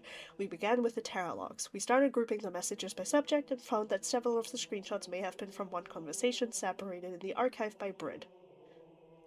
There appears to be still parts of this conversation missing, but it's plenty bad though. The blue bubbles are Brit, the grey ones are allegedly Terra/Lily. Trigger warning again, discussions of actual bestiality. Okay. I'm grabbing a drink, sipping it. I'm gonna have a read. I just sunk to a new extreme. What's up? I banged a dog. Oh, sweet lord. It was great. Really? Yeah, so how was the dog? Damn good. No, I licked her up. Oh, it was a her. Yep. You seriously ate out a dog? Yep. And the dog sat still and enjoyed it? Uh-huh. Whoa. Bruh. These screenshots. Huh? Yeah? Sorry, I'm just gassed currently. No, it's okay.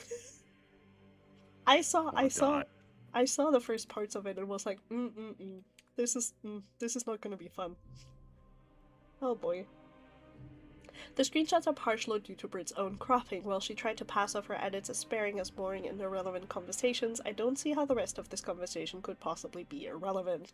The only person with access to the rest of the context is her. That ball is now in her court. While it's important to note that Lily and Brit are the same age, we were both adults in these messages. The rest of the skyblocks are accessible via the additional evidence tab in the sidebar. For now, let's get to the main point of this. Looking for another Lily. Aside from making pet hunting her brand, it's still a problem because she's using it as a way to regain some kind of relevance by latching onto whatever the next pet hunting bandwagon is. We've been there. That's why we speak out against people we do so hard. Many of us came from communities like these. We've heard and fell for things that recognize tactics that they use. Many of us have been deeply hurt by people like this. We've been there and we don't want to see it happen again. Lily Orchard, I suggest Force Fem, Patricia Taxon, ISFF. I need to stress that this is not a defense of any of the subjects of this criticism. There are many very real and valid problems with people like Lily, Patricia, and ISFF.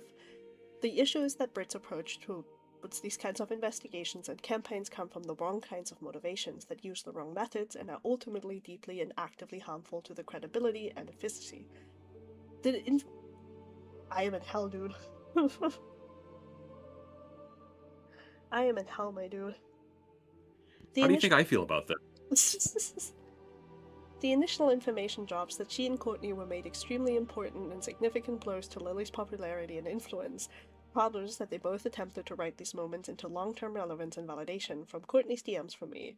Oh yeah, this is what I started the video with, where Courtney says, I had always figured I'd never stumble into going viral, and then Lily fell into my lap. They actively tried to take over the movement that should prioritize the well-being of victims over all else and hijacked it for their own personal grudges and egos, prioritizing their own victimhood instead. The way they've handled this has actively harmed victims who have trusted them and set awful examples for all the younger people. See, okay, yeah. Courtney's actions are their own pile of problems that even Hidden's video doesn't fully cover. She didn't even get into how Courtney has burned through alley after being extremely shitty to survivors in their communities in general, like Crimson Ender, Cy Scribbles, Antonia Gramuglia, and Lio Convoy, or how casually she spurs around accusations of pedophilia towards people she hates. Speaking of which, Brit distributed CSEM. Sops in hands. Oh lord. The Lily critical sphere came to possess a potential link between Lily and several accounts on Senkaku Complex. Senkaku is known for hosting extreme hentai and has been involved in multiple investigations and arrests for the possessions of CSEM. The community began sharing links, archives, and even a Google Drive full of images from the account allegedly belonging to Lily. Brit reblocked the post linking the drive, clearly knowing it was potentially criminally actionable. Abaratara's porn, he's a link to the Google Drive. Sorry I only got 7 screenshots, I didn't realize last night that it was going to be deleted or would have gotten more. Content warning, lolly, incest, underage, shota, bestiality, rape. The vast majority are not censored in the slightest, even in the thumbnails. And then Brit reblocks this and says, I'm usually not a sticker for trigger warnings, but this post absolutely needs it. Many of the images in this link are real.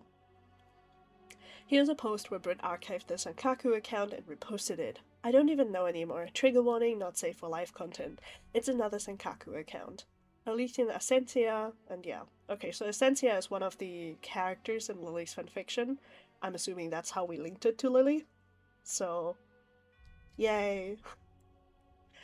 The thing is that this ended up being a textbook example of why you don't share things like this publicly before turning them into the police. There's no way for the authorities to track the creator of the accounts because they were deleted soon after they were publicly revealed. Anonymous asked, Lily Orchard was found seeking hardcore content on a dark web CSEM peddling forum. Holy shit, when? I've genuinely not seen anything about it, I've just seen the new Poker Madhouse stuff. Oh, so someone else found it. Yeah, that site is a dark web CSEM hosting platform, and it hosts hardcore, and she's on it. It looks like the images were removed. I still have the screenshots for the post, but I won't be posting them here again due to the guidelines' graphic nature and the fact that the forum name shouldn't be spread. It was a forum post made by Abarat Hara on an infamous CSEM forum seeking graphic content of children that looked like OP's sister, along with the description of the sibling down to nipple color. Yes. Lily Orchard is a predator, Lily Orchard is a pedophile. Okay.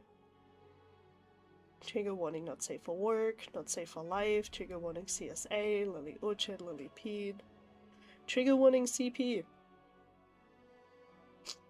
Oh, thank you, Brit. So glad.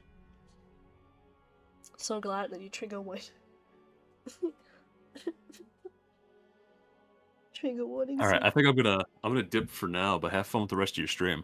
Thank you. Enjoy life, dude. I'm gonna Try not to fucking die while I'm gone. I'll make attempts. Not on my life, Chat. but you know. See ya. Bye-bye. Bye, chat. Bye. So are you... Okay, wait, no. Girl, you're telling me that you reposted CP?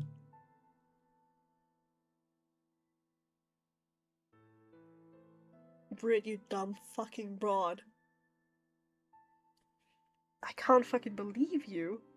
Yeah, sure, let me casually retweet CP onto my blog that I know children are following because I'm calling out Lily Orchard, and I advocated myself to be a safe space for Lily Orchard's victims. That's a normal thing to do. Sops in hands, dude. As we've seen with other situations above, she's actively denied doing this.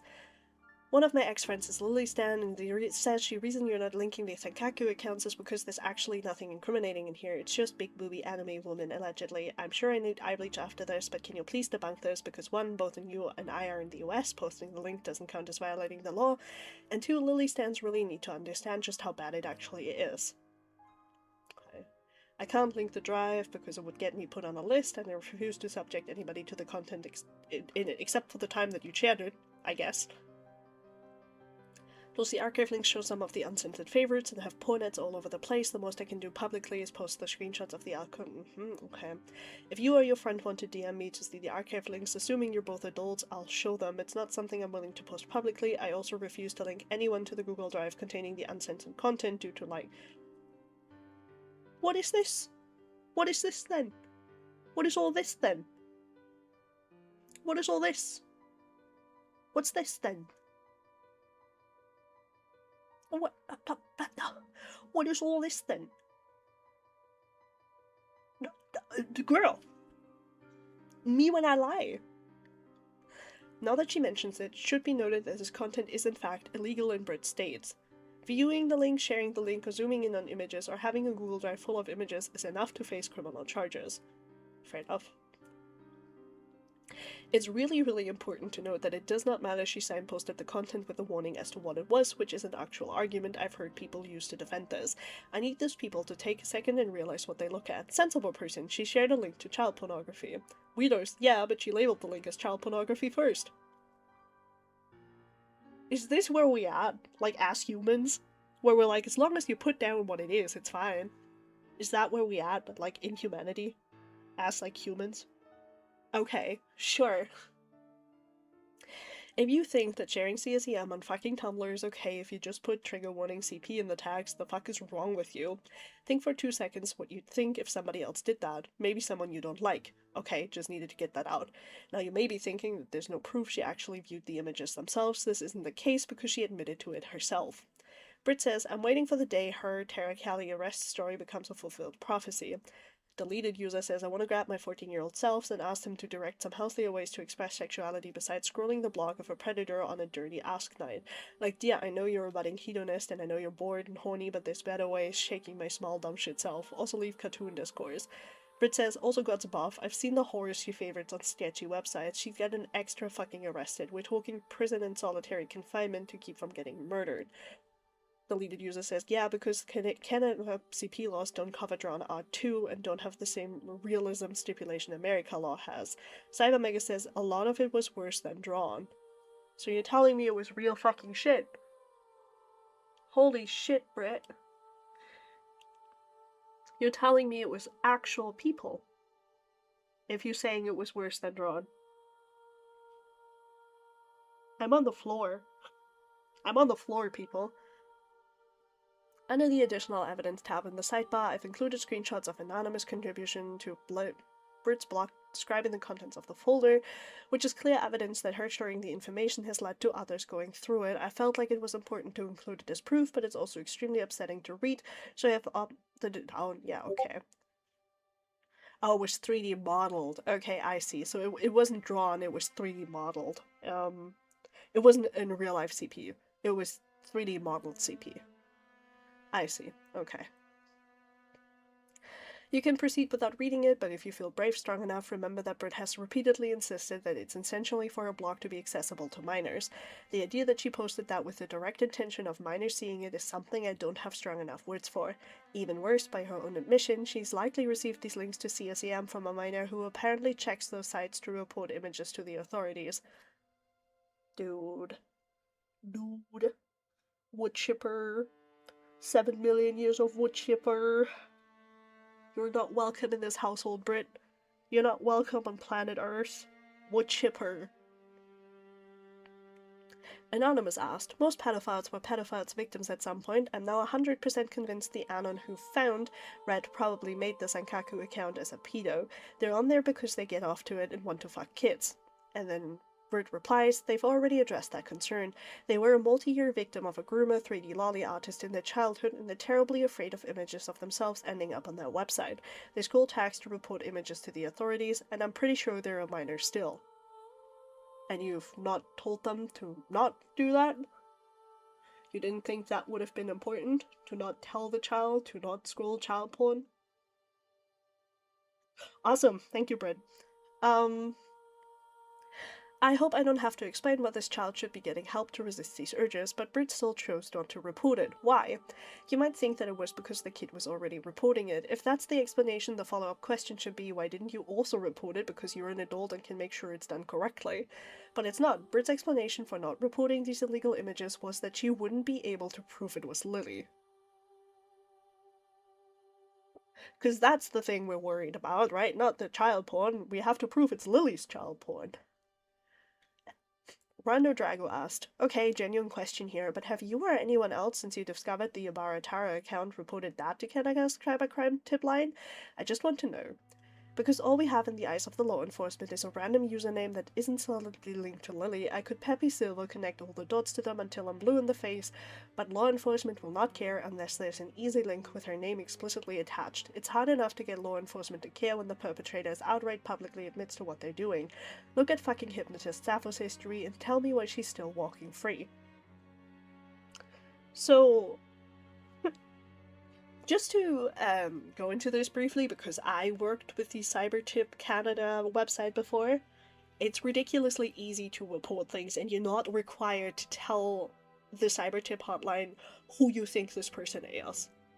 You can try, but the most important part is that you just link the material and then possibly link to who it is. There's no reason to specify that it's Lily's. It's still, at the end of the day, child porn you should fucking report. What do you mean it matters if it's Lily's? It doesn't matter if you can connect it to Lily, it matters that it's child porn. Dude. Let's take a second to think about that. If the account was actually owned by Lily, then Britt wouldn't have to prove it was Lily because the cops would have tracked down the account to the owner and arrested them whether it was Lily or not. Even worse, Britt doesn't seem to be interested in reporting child pornography to law enforcement unless it directly serves a goal of taking down Lily. If Britt is actually concerned about the safety of children, why wouldn't she report child pornography regardless of whether the account owner was Lily or not? To venture even further, why would she share these links on her Tumblr knowing that minors followed her and she deliberately refused to age-gate it? Oh yeah! Why don't you have a minors do not interact? I know you allow minors to participate in the space at all. It's one thing to warn them, it's another to let them get involved. Chris Hansen wasn't letting real kids participate in To Catch a Predator. You shouldn't either. Are you serious? The whole point was to warn people who are vulnerable to her. Oh my god, kids! I found child pornography! Here, look! Fucking... I swear to god, dude. I swear to god. The most disturbing part is that based on her description of these images, many of the drawn or 3D images in the folder are very likely to have originated from real children. Real children who got sexually abused for real in real life by real predators. So this was real child predation being put on a display for the public. Britt passed around children's real trauma and pain as the latest ammo against Lily, and deliberately refused to report it to the authorities. The worst part is that the authorities, who could actually have done something about it and tracked down the account owner, will never be able to because Britt's anti-Lily Orchard group decided it would be better to pass around on Tumblr instead of reporting it, which, like I said before, resulted in the accounts getting deleted soon after. They did eventually report it, but Britt was not the one who filed it. So just know that when these people tell you it's about child safety, they're lying. They're not in it to protect victims or help them heal, they're in it for their own egos and to feel like vigilante heroes. Awesome. Thank you. But this is like something that I have been gotten very mad about in most cases, where people will a lot of the times put down going public with it first over talking to law enforcement and see what they can do. Even if it's just filing a tip at cybercrimes, even if it's just getting a tip to a general direction. It's important that you do that first, because the moment you go public with it, perpetrators will know, and they will delete shit if you go big enough. That's why it matters. That's why archiving matters. That's why reporting matters. Because the moment you turn it into content for people, like videos or documents, people are going to delete their shit. So the fact that Brit is sitting here being like, oh yeah, let me just like post real CP links, or well, you know, let me post child porn links that are drawn or 3D modeled on my Tumblr and shared around to a blog that I want minors to follow so they can be safe about Lily, before I even consider reporting anything because I can't definitively link it to Lily and that's all that matters. What a choice from somebody who claims that they care about CSEM victims and victims in general. What a choice. Rest stop. Thank you for sticking with me this far. We're almost done. Here I have a baby artwork. I think we all need it. Take a breather as long as you need. Look at the baby. Look at the baby, guys. Look at the baby. Wow, hit! I wonder who we know who also did that and prioritized making shitty YouTube comments instead of filing a police report. Yeah. Yeah, Haikal. Who we know who did that. It's not like we know that this is something that was a problem the other time. Who knows? Brit Part 3, Harming Minors. This loops back around to the section regarding my harassment allegations, serving as a conclusion to it. As long as arduous as it's been, the context is directly relevant to this section. So far, we've seen that Brit just views any mature minor as just a person. Doesn't think that they should be protected from explicit content, and doesn't understand that there are ways to educate them without exposing them to not safe for work content. This section shows that lack of a line extends to who she directs her aggression towards, the 15-year-old 2026. During the writing of this doc, Brit found a 15-year-old girl mocking her on Tumblr, promptly posted the anon that sent her the full archived link of the kid's blog. Hey, I'm pretty sure this user is posting your government name, web archive. They're 15, and I assume a Lily fan since she's the one who originally dropped my government name.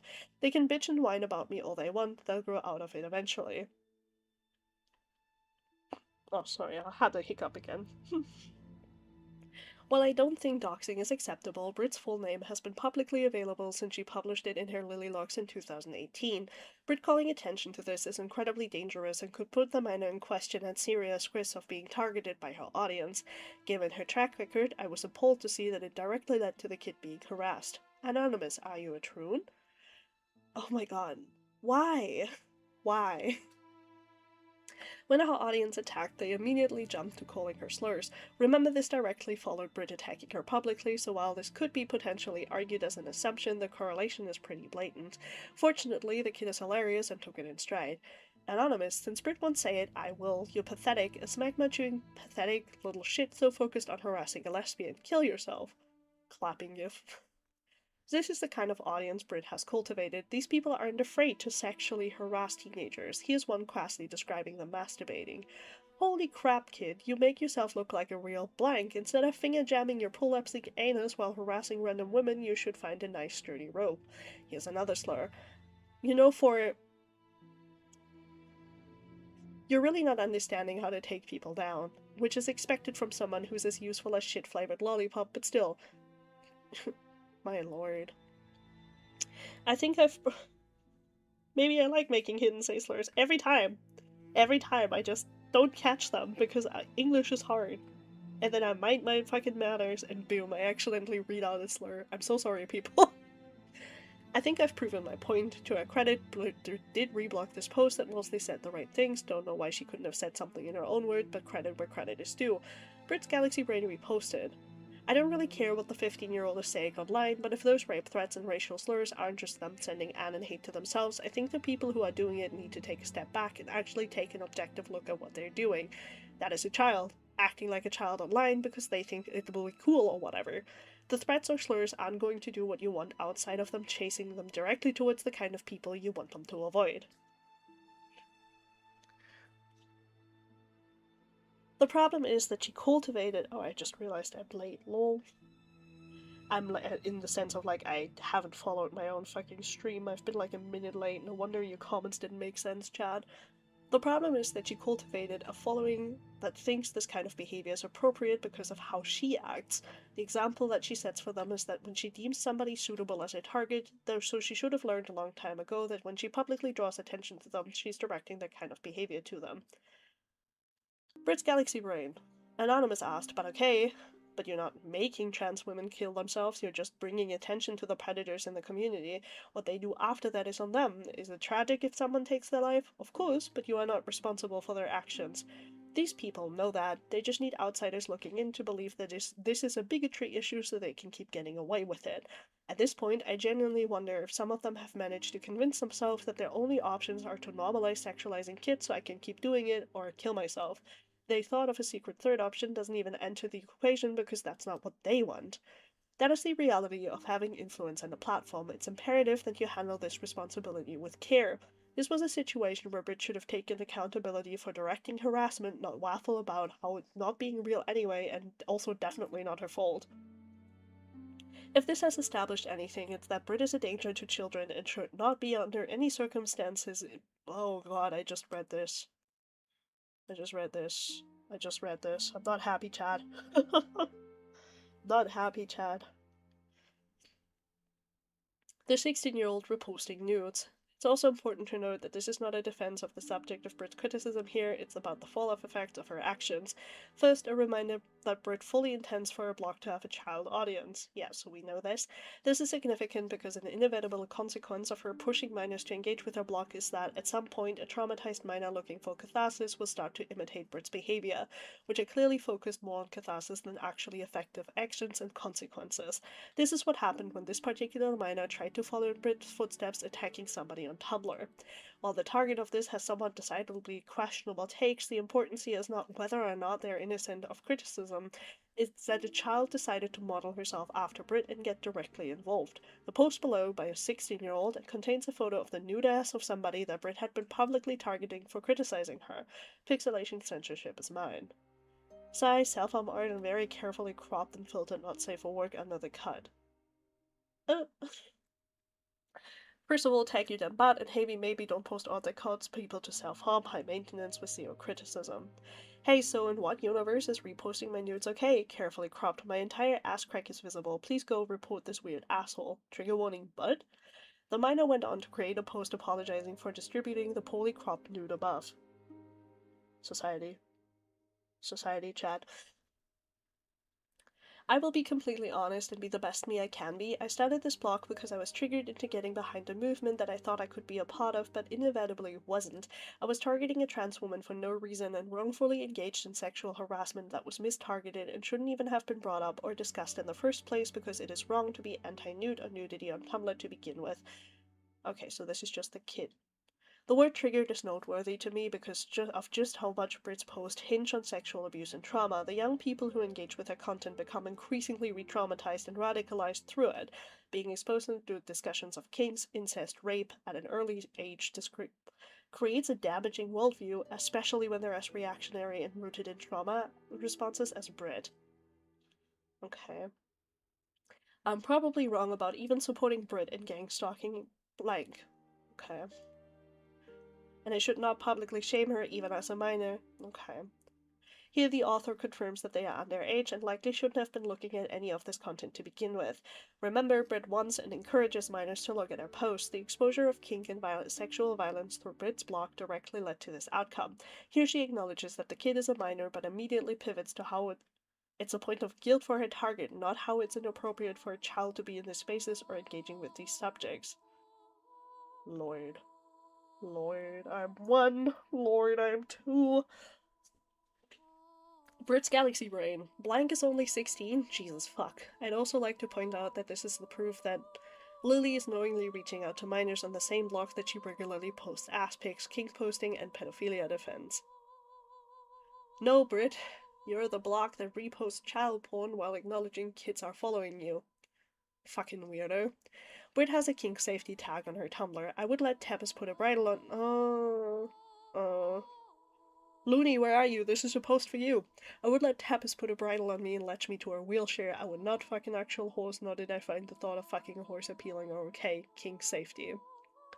What part about this is kink safety? If you ask me, this is just honey posting, also a loud and weird denial of something I didn't feel needed to be explicitly stated. On her blog, where she openly bemoaned getting marked as mature and wanted minors to engage with for their safety.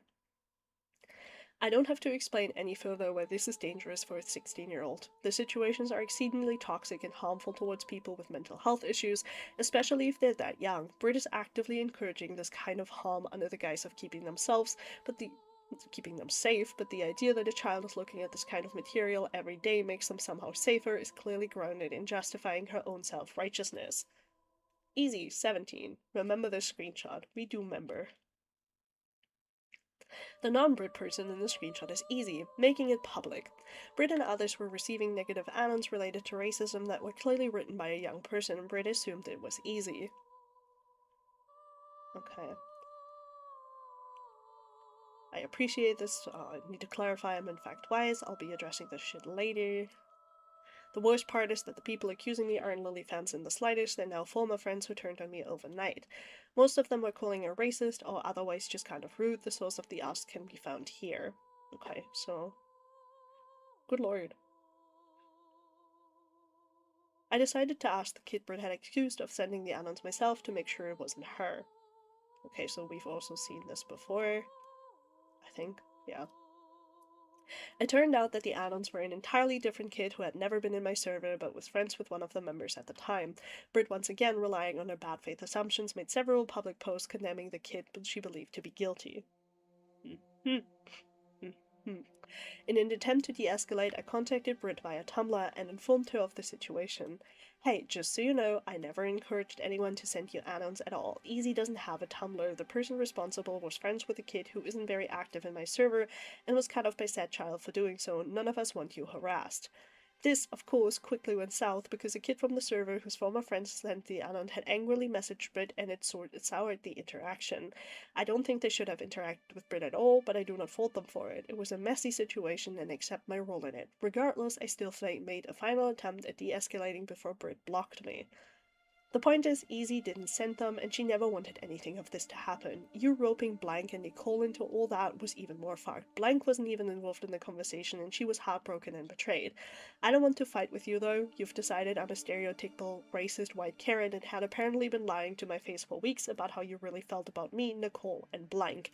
I'm not dealing with two-faced people anymore. Cool. The actual kid harassing Brit got his tablet taken away and the anons went quiet for a few weeks. Suddenly we saw them start back up. Despite finding out that her previous assumptions had been completely wrong, Brit immediately jumped to the conclusion of it being the same kid and started attacking them. Okay. Oh my god, I hidden this where you can say. Thank you. Thank you, Haikal. This is just the stream of me accidentally reading out slurs because I'm so immersed in reading things out for you. Brit dropped a series of screenshots of the fight between Easy and herself, giving Easy the pseudonym Green and specifically accusing me of egging on harassment. As for the full argument, the Brit versus Easy tab is therefore for context. Green is 17. Yeah, we can tell. Brit says, I'm honestly more disappointed that the adults who were involved egged Green on. I again began investigating. I do not condone harassment of any kind and wanted to put a stop to it. Please note that the theory about it being somebody named Sparky is unverifiable and should not be taken as fact. So yeah, so they're talking about it again. I see. The original Anon author was out of commission as his mother had taken all of his devices away and had not returned them. I couldn't have been him. To this day, we have no idea who it could have been. I should mention that some of the black people I spoke to regarding these Anons pointed out they used AAVEA, African American Vernacular English, incorrectly, or in a way that felt unnatural, like a non-black person pretending to sound black to cover their real identity. It's time for more sippy, dude.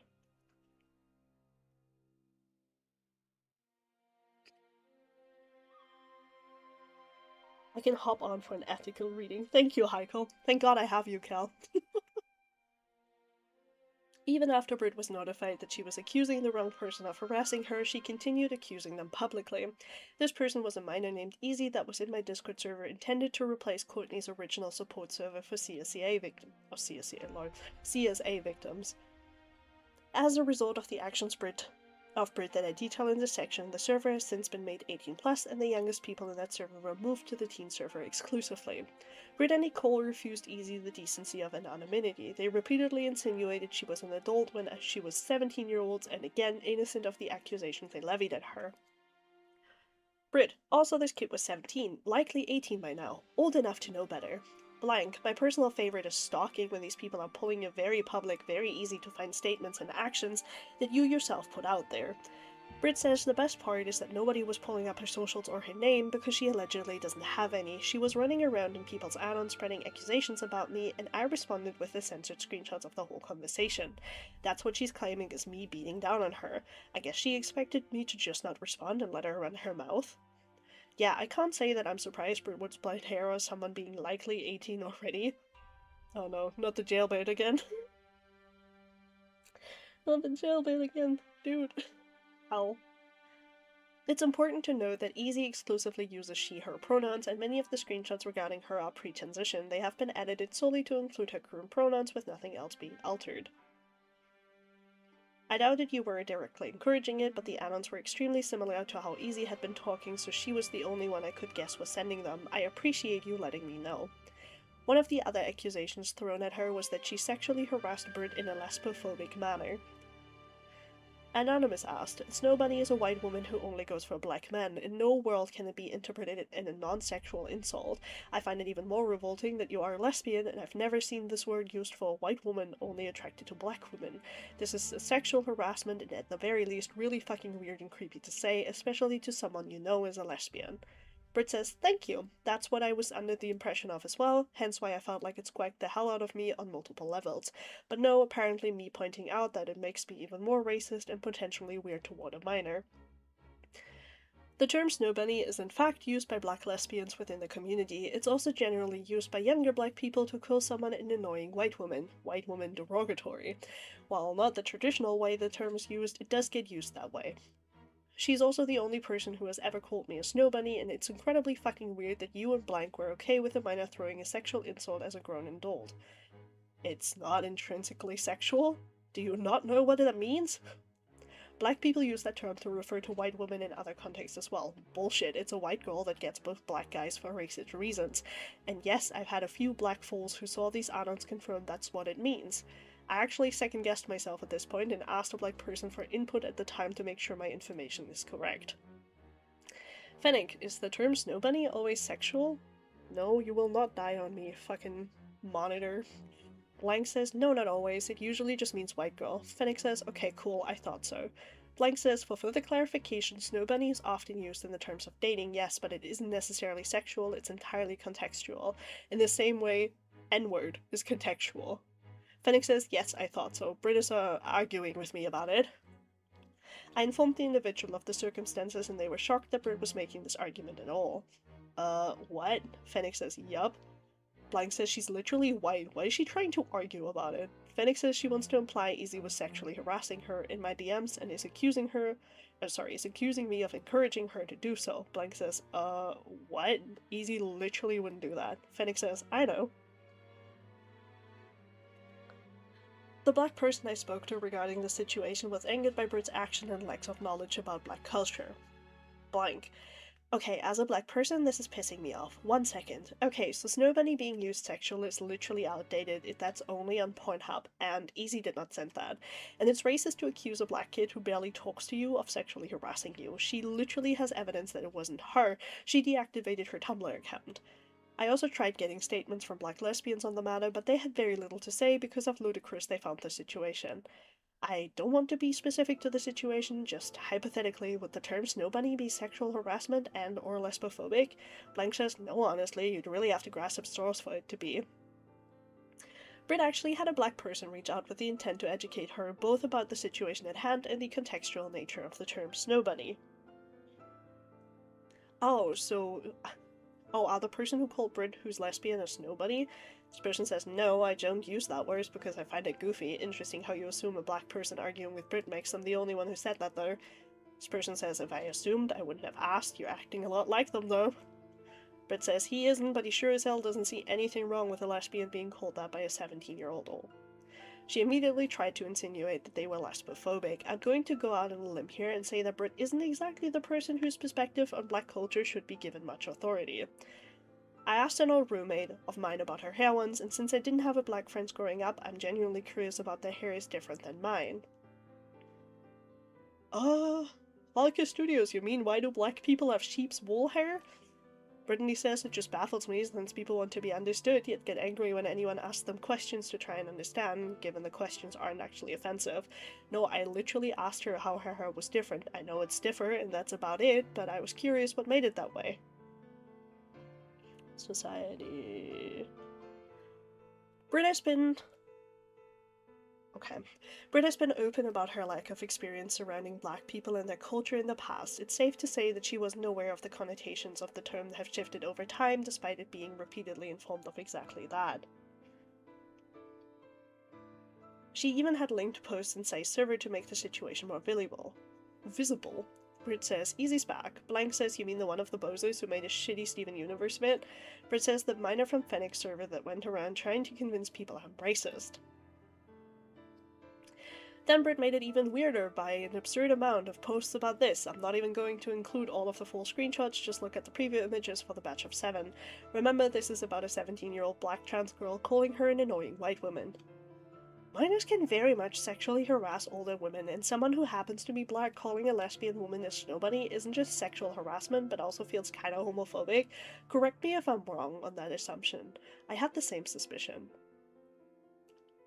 Good lord. This isn't even all of them, this is just a handful I found offhandedly. Somehow she doesn't have the self-awareness to see how obsessive this is, even though she recently called KP out for beefing with a teenager. Hoho, KP mention.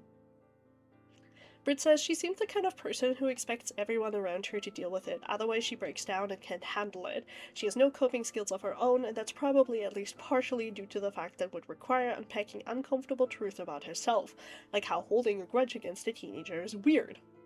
The teenager this is about has zero online presence, but she continuously posted about this for over a year with the apparent intent to paint the teenager as a sexual harasser and cyberstalker. Anonymous said, I'm sorry, so many accusations were thrown at you in that chat. It's really weird when people throw out these kinds of accusations simply because they don't like you, something you said, or misinterpret something you did or said. Calling you a snow bunny on top of calling you racist is just icky, honestly. Don't sexually harass people, even those you don't like. It's not that hard. Britt says they denied it was sexual harassment and made some disturbing insinuations about me for pointing it out. Anonymous asked, what kind of insinuations did they make when they said something about the snow bunny comment? Sorry it was in the screenshots and I just missed it. Britt says that was something insinuated in the DMs after the fact. Someone was trying to say I was weird and potentially suspicious for thinking a minor was trying to sexually harass me, which I never actually said that. I said it felt weird that a minor was throwing sexual insults at me. Since they were denying that the insult was sexual at all, they tried to twist it back to me as if I was the one being weird towards the minor. And then there's the one we just read. The last time she made a public post about Easy was June 7th, 2024. Remember those nasty add-ons that Nicole got? She was accusing Annie of She was accusing Easy of sending those solely because they were directed at Nicole. Yeah, okay, so we remember this. Britt accuses just about everyone she personally beefs with of anonymous harassment, so it's not surprising a tactic coming from her. What's disturbing to me is her inability to use restraint when a teenager is involved. Also, hi Lio. I think the fact that Britt has been obsessing over Lily posting about her daily, often multiple times, for over a decade is more of a problem. Lio, did you miss the part where Britt reposted CP? I think that's like my personal biggest problem. I think my personal biggest problem is that she repeatedly reposted either direct fucking links to CP or just sites that linked CP. But yes, also the obsession with Lily is weird, and the idea that she will only report CP if it links back to Lily is also weird. Put Britt in the woodchopper, dude. Put Britt in the fucking woodchopper. The harm. These accusations affected Easy deeply. The continued piling on what she saw online from Britt and others led to her feeling like she was predatory for having an emotional outburst. She grew up in an extremely abusive home environment, which Britt was aware of, and this situation worsened her existing mental health issues drastically. Then, following the release of my first doc, Britt reignited the campaign surrounding me and Easy by proxy with this post. It brought extra attention to the situation that hadn't existed prior. Anonymous asks, do you have any history with Fennec? And Britt replies, funny you should ask. Britt continued to post about Easy for several weeks, referring to her as Green or by her screen name. She assigned any negative asks that she considered to be from a black person to Easy. Britt's Galaxy Brain were blocked, Edward still defending racists and pedophiles. Okay, so the pedophiles one is new. And then Britt says Green's back. Easy, breaking under the pressure of an older white woman with a large platform, falsely accusing her of sexual harassment, made an attempt on her life. To preface, C is me. Fennec says, is Easy okay? Blank says, yes. C says, okay, I've been really worried. And Blank says she's fine physically. Fennec says, it's all horrible, I know. Blank says, she said she just wants you to not blame yourself for anything going on, she feels bad. Fennec says, I don't want her to feel blamed either. Blank says, she said she doesn't trust anyone anymore because of this. Fennec says, I understand why, to be honest, I feel similarly. I hope that she can at least feel safe enough to stick around us. Blank says, yeah, probably will. Fennec says, okay. Blank says, she just can't go on the internet for a while and hasn't been able to. Fennec says, okay, Blank told me she was hospitalized. Blank says, her mom's been the one communicating to me. Yeah. Fennec says, I see. Blank says, it just sucks, we were supposed to meet up. Fennec says, oh. This is why I pulled the original doc, I didn't want anyone else to get hurt. Easy and the person in these messages are close online friends who had intended to meet each other's families in person for a vacation. This is why they were in close contact. This also adds validity to the claims made by the individual here. Blank says, and now she's in the hospital because she wants to die. I feel so bad. Fennec says, I hate that this ruined so much. Blank said, we both don't want you to feel like it was because of the doc, because Britt sucks. She already was feeling this way because of the stuff Britt was saying. Fennec said, Britt just cranked it up to 11 because she saw an angry mob and wanted to feed her own ego. She can never say she believes victims again. I want to respect Easy's privacy, so I won't go into the details of how, but the situation surrounding Britt and the hospitalization led directly to her being outed as trans to her transphobic family when they went through her phone. She was unsure of whether she would have a home at all following her 2 weeks of hospitalization. Easy's sibling, who goes by the name of Rude, pronounced like rude, did reach out to Britt, but I don't have screenshots of that conversation. Britt is more than welcome to share them. According to Easy, her sibling has a cognitive disability that makes communicating difficult. They also kept those of us close to Easy online informed about how she was doing following the attempt of her life. Rude also said that Easy might have gone mute from the trauma of this all, which is crazy. Fennec says, oh, that's terrible. Blank says, apparently she's only said a few words since she was hospitalized. She and others accused Rude of being Easy unannulled. The typist says, God please show the proof that that one, because it's just Britt being bullied, harassed, and whisper campaigned about by someone who pretended to be their own sister to guilt trip about how Easy was going to a mental hospital, because Britt said, please stop harassing me, and showed why they kept calling her racist, which was downright mean and rude for no reason to her in a Discord server. The transphobia, by the way, they changed their pronouns, and she didn't just know instinctively without anyone telling her. This is Sheath, someone in the 30s, asking for proof that a teenager attempted suicide. This is pretty classic cyber harassment tactic used to invalidate victims of said harassment. Unfortunately, this attempt resulted in her transphobic family going through her phone to see what had driven her to this point and finding out she was trans. Blank, yeah, because of this, Easy's dad found out she's queer. She's probably going to get kicked out when she's 18. Fennec said, oh Jesus, can she stay with her brother again? Blank says, we don't know yet. Maybe. Fennec says, I really hope so, I just cannot stand the idea of a teenager being homeless. For the record, she was able to find safety and support with her uncle. She is currently still living with him as of the writing of this doc and is safe as happy. That is all that matters to me now. Society. Just like a short break on this, but this is why you don't beef with children on the internet. Because they're fucking stupid. Children are fucking dumb. They will not know when to back down. In fact, 90% of the cases, they will refuse to back down. This is why it's so fucking dumb that Britt decided, oh yeah, I'm just gonna beef with this teenager and direct harassment their way because I'm mad at them. Fuck you for that. Like, fuck you for that, dude. Like, and there's something I want to show you guys, because yesterday, while I was skimming through this doc and preparing for everything, I was looking at something. And we're just gonna take a detour because it matters to this. And I found out that this is not something that is new to Brit. So there's this thing on Tumblr that I was sent. where a teenager, here you go, a teenager was thinking about attempting suicide. And Brit's response to that was to say, don't answer these people, it's bait. And then the person arguing with these people said, okay, I'm sorry. And then Britt says, you have nothing to apologize for. I'm telling you because this is a guilt trip campaign specifically meant to get a reaction and rile people. Don't feed into it for your own well-being. What a reply to hearing about a child or another person possibly attempting suicide. Where's the empathy? Like, even if you don't like this person, where's the empathy? To look at that and be like, oh, it's like immediately just decide without any proof whatsoever that this is like a guilt trip campaign is insane. Again, here's Brit just being like, don't answer these people, it's bait. Like, you know, you have nothing to apologize for, this is a guilt trip campaign. How do you know that? How do you know that other than that you don't like these people and have decided that's because, you know, their mental health isn't valid? Fuck you for that, Brit. Unironically, fuck you for that. Like, for somebody who talks about how you're like a big old safe space for victims and minors and everything, you sure lose all empathy the moment somebody's not your friend. Screw you. You're awful. Brit made a post about the accusation that she has bullied other trans women into attempting suicide. Okay, so we read through this already. Even if the women she's referring to here are predatory, Brit's scope of her harassment is still far greater than she cares to admit. None of these accusations applied to Easy, and Brit still went after her anyway. Look at the way Brit and Sheev Tappers mocked Easy's suicide, an attempt of a Discord server full of adults claiming it wasn't real.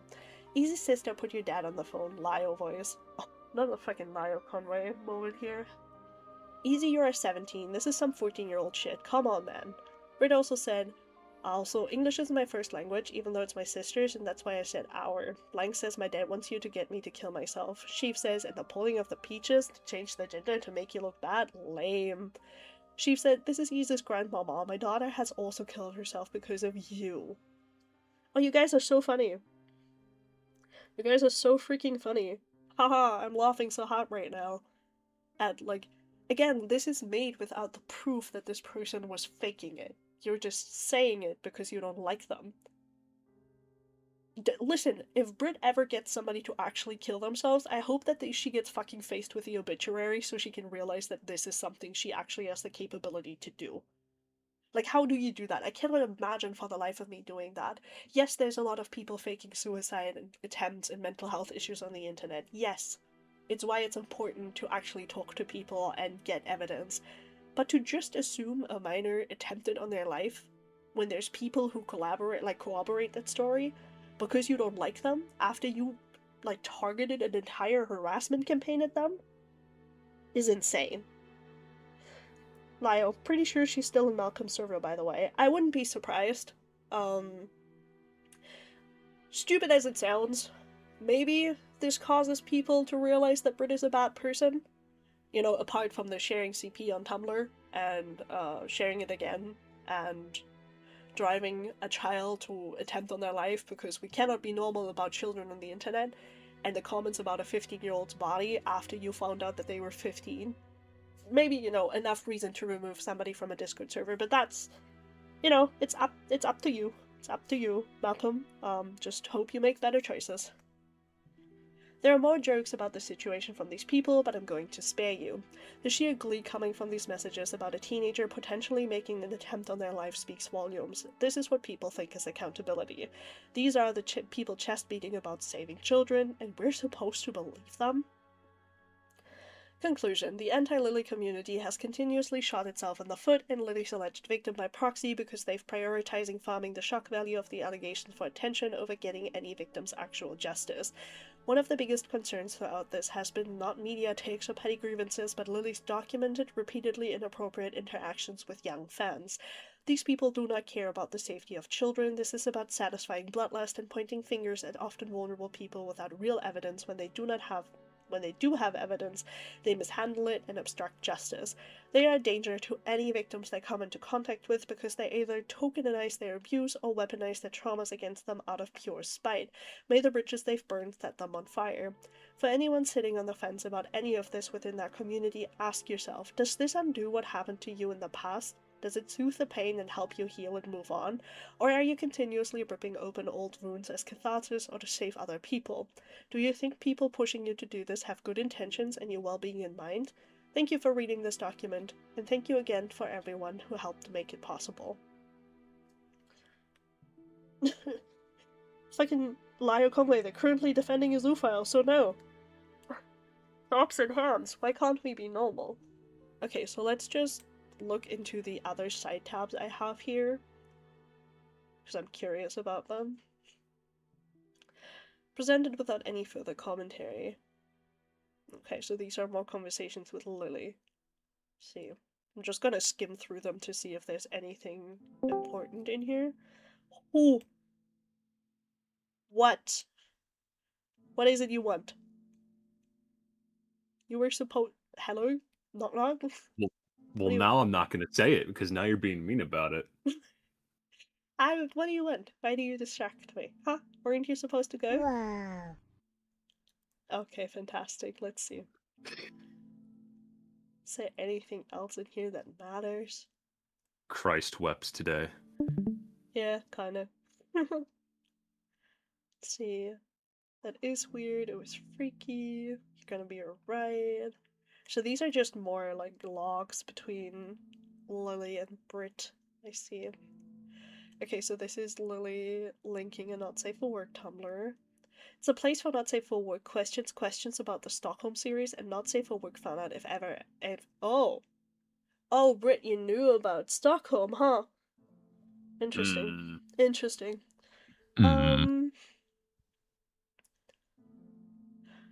Okay, so they're talking about scripts, self-defense, feminism, talking about cuddling. Okay.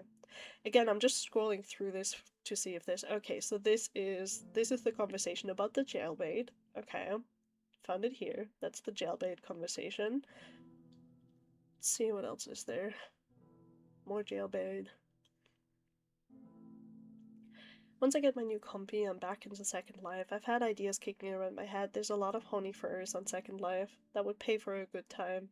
Okay. So they just switch from like calling a child jailbait and talking about like fantasies of being with minors into like horny furries. Okay, that's normal. I'm not keen on the idea of wow rep I may get being Goldshire furry whore. Okay, thank you, Britt. Appreciate that. Britt Ying's... This is... I'm pretty sure Yiffy is a not safe for work site. Yeah. Yeah, I'm not clicking that. Okay, so you're what? Britt. Do you want to talk about that? Do we want to have a conversation about what you just put there? Is that like a thing we want to talk about? I'm just... Okay, sure. Through you and ask. I don't ask, okay. Okay, blah. You have a rude or abrasive personality type.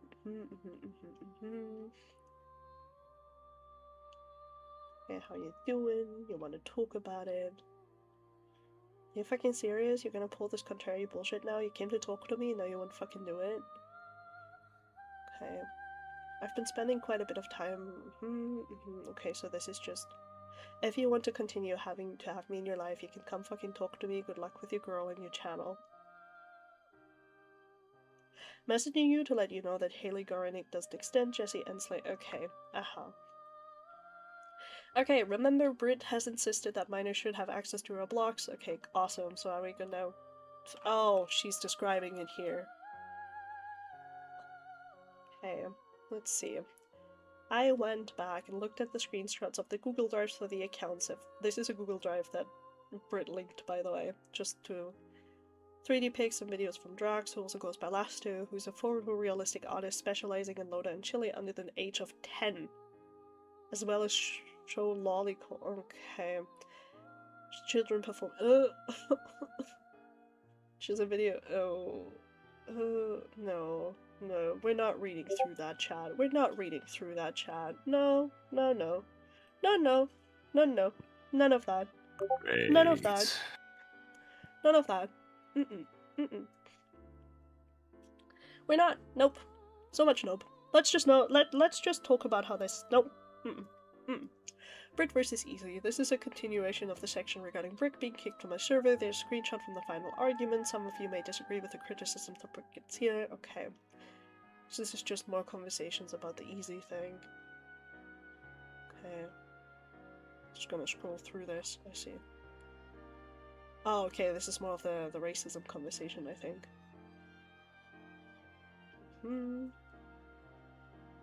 Okay, I see. This silly stuff. You know what? Why not? Let's end on the silly stuff. Let's have the silly. Let's like have the silly stuff section as our ending section. Why not? This tab is dedicated to things I wouldn't consider serious enough to actually be part of the rest of the document, so it's lovingly nestled into a section I'm dubbing the silly stuff. The point is largely to illustrate how childish these people really are. It's also kind of like dessert for anyone that actually sat down and read the whole thing. The bingo card. While in my own private server, I made a bingo card of things I was anxious about Courtney and doing in retaliation following the release of the dog. This is Nicole. If y'all thought the beta website Fennec made was bad and showed how Fennec was only in it for himself, I remembered something else he made. Courtney bingo. Saying I'm friends with Melina. Slurs. Using my sexual trauma to hurt me. Saying I'm grooming the minors who came to me about her. Making fun of me for being in a wheelchair. Saying I'm a current Lily fan. Victim blaming. Telling me to kill myself. Oh, this is just a... awesome. I can just delete her server again. I like this. So this is a fucking Courtney bingo card he made. Nicole didn't have an unalterated copy, but I do. Worthy of note, none of the things described are pleasant outcomes. The point is that Courtney is very predictable in the way that she exercises her power over others, namely weaponizing people's personal traumas and identities. Why would anyone be excited about any of these things happening to them? The joke is that she's actually awful. This is not the only bingo card that was made on my server. We made one for Poppy and Xena as well. Fennec says she's weird as fuck. Also bingo card. Migraine. As a therapist. Shitty mic, but go off. TMI about her sex life. Xena, shut up.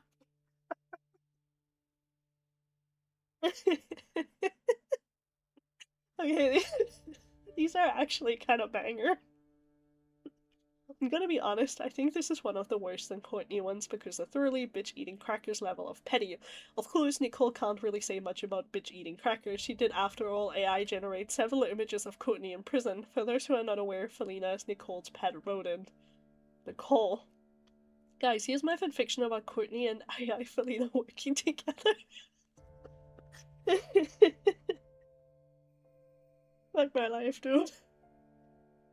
Courtney looks so much better in AI than she does in real life. Damn. This is just absurd. The part of this that really gets me is how much it actually looks like Courtney. I also just love that the hamster rat is also yelling. The furry wars. There's been some discussion surrounding a particular art piece I made a while back. I want to start by saying I don't really like this drawing. I think it's too detailed and it ruins the focal point. The colors were a neat idea, but it's not satisfactory execution of what I was trying to accomplish. That being said, Britt seems to think this piece was about her somehow. Britt says he added wings to his sonar shortly before his fucking ego trip. Britt says seeing that version of his sonar was so fucking telling. He'd always draw himself as a normal-ass, chill southern guy. Sometimes he'd draw intentionally goofy meme versions of himself, then all of a sudden the ego trip happens and he starts throwing people out of the server and draws that. The funny thing is, I started this drawing far before Britt was even aware of it. So that's the date. Hey, Fennec. Shh. Hey, Fennec, if you're still in chat. No. Shut up. Why? Shut up. Let people draw whatever they want. No. Sit down. You draw yourself as like a fucking eldritch horror that like destroys worlds. Let people have furry angels. I am a funny little guy. Sit down. Know and your your place. stream proved it. No, know your place. Be nice. Thus the assertion that it was to spite Britt began. Sheev, yeah, Britt and him were speaking terms on one point. After Britt talked about their persona type, they split because Fennec is an ass. Then suddenly his persona had wings. Fucking goofy petty childish bullshit. He might have added them before they split even. I think this may actually be the dumbest thing that people have accused me of. I felt brain cells die because of it. This is the most deviant ass middle schooler shit I've ever seen from a 30-something-year-old. The wings were never a permanent staple of the character, I just thought they would look cool for this piece. The reason that brings things I stole this design from her is because her previous persona was a wolf with wings, an extremely common edgelord persona. While calling it a persona is an oversimplification, she spiritually identifies as an angel wolf godkin.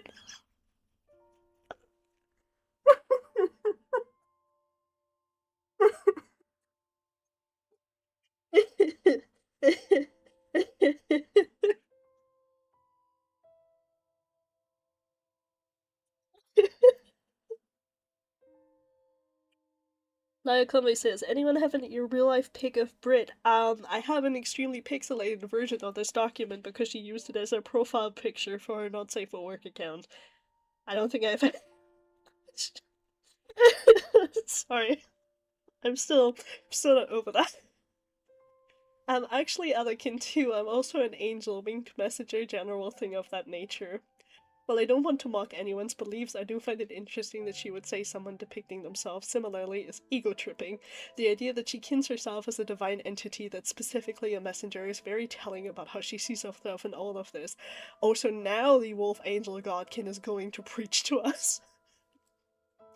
This is also not the first time I had depicted the character with wings. It's another one. I made a Blingy style edit of my persona as drawn by Heh. I like that. I remember those. The situation is deeply unserious and very funny to me. This is one of my more recent pieces of the same character. Banger art, by the way, just to point that out. Banger art. The shading, nom nom nom nom nom. So good.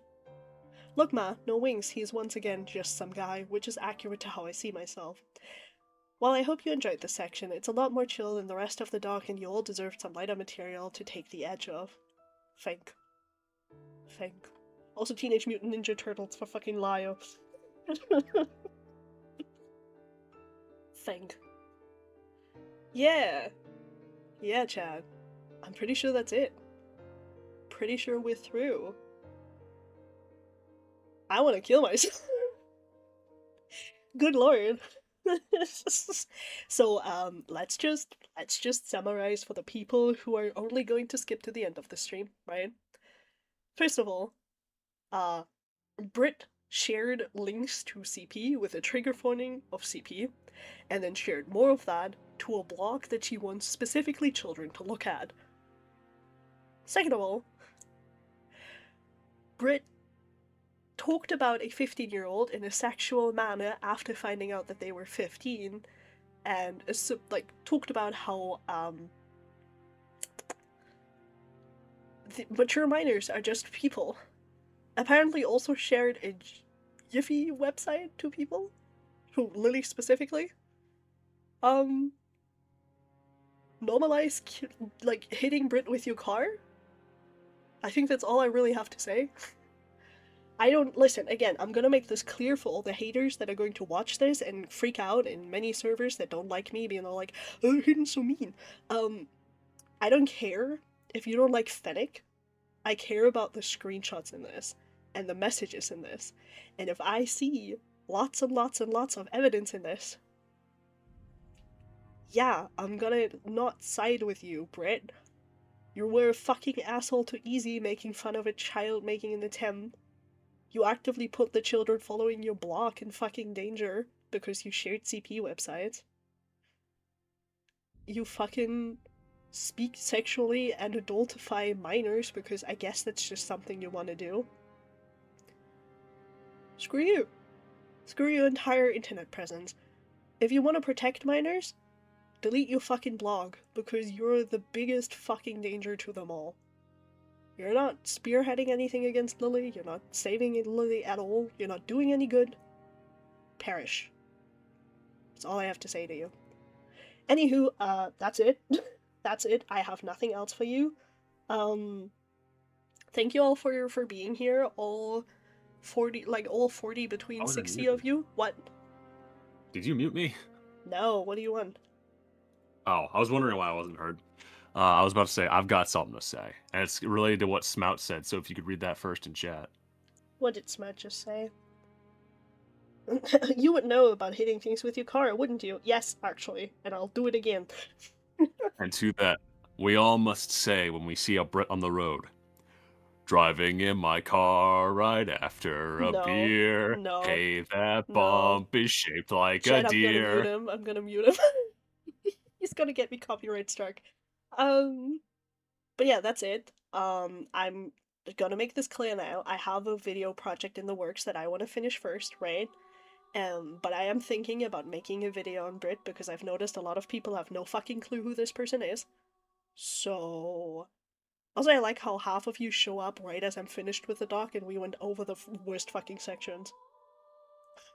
Appreciate you guys so much. Enjoy the end stream. But yeah, this is basically all I have for you. Loved having you here. Expect a possible video on Brit that isn't like a 3-hour stream. Expect the other video I'm making soon. Some people might already know which one's that about. It's gonna be a great video, guys. That's it. That's all I have. Love you guys so much.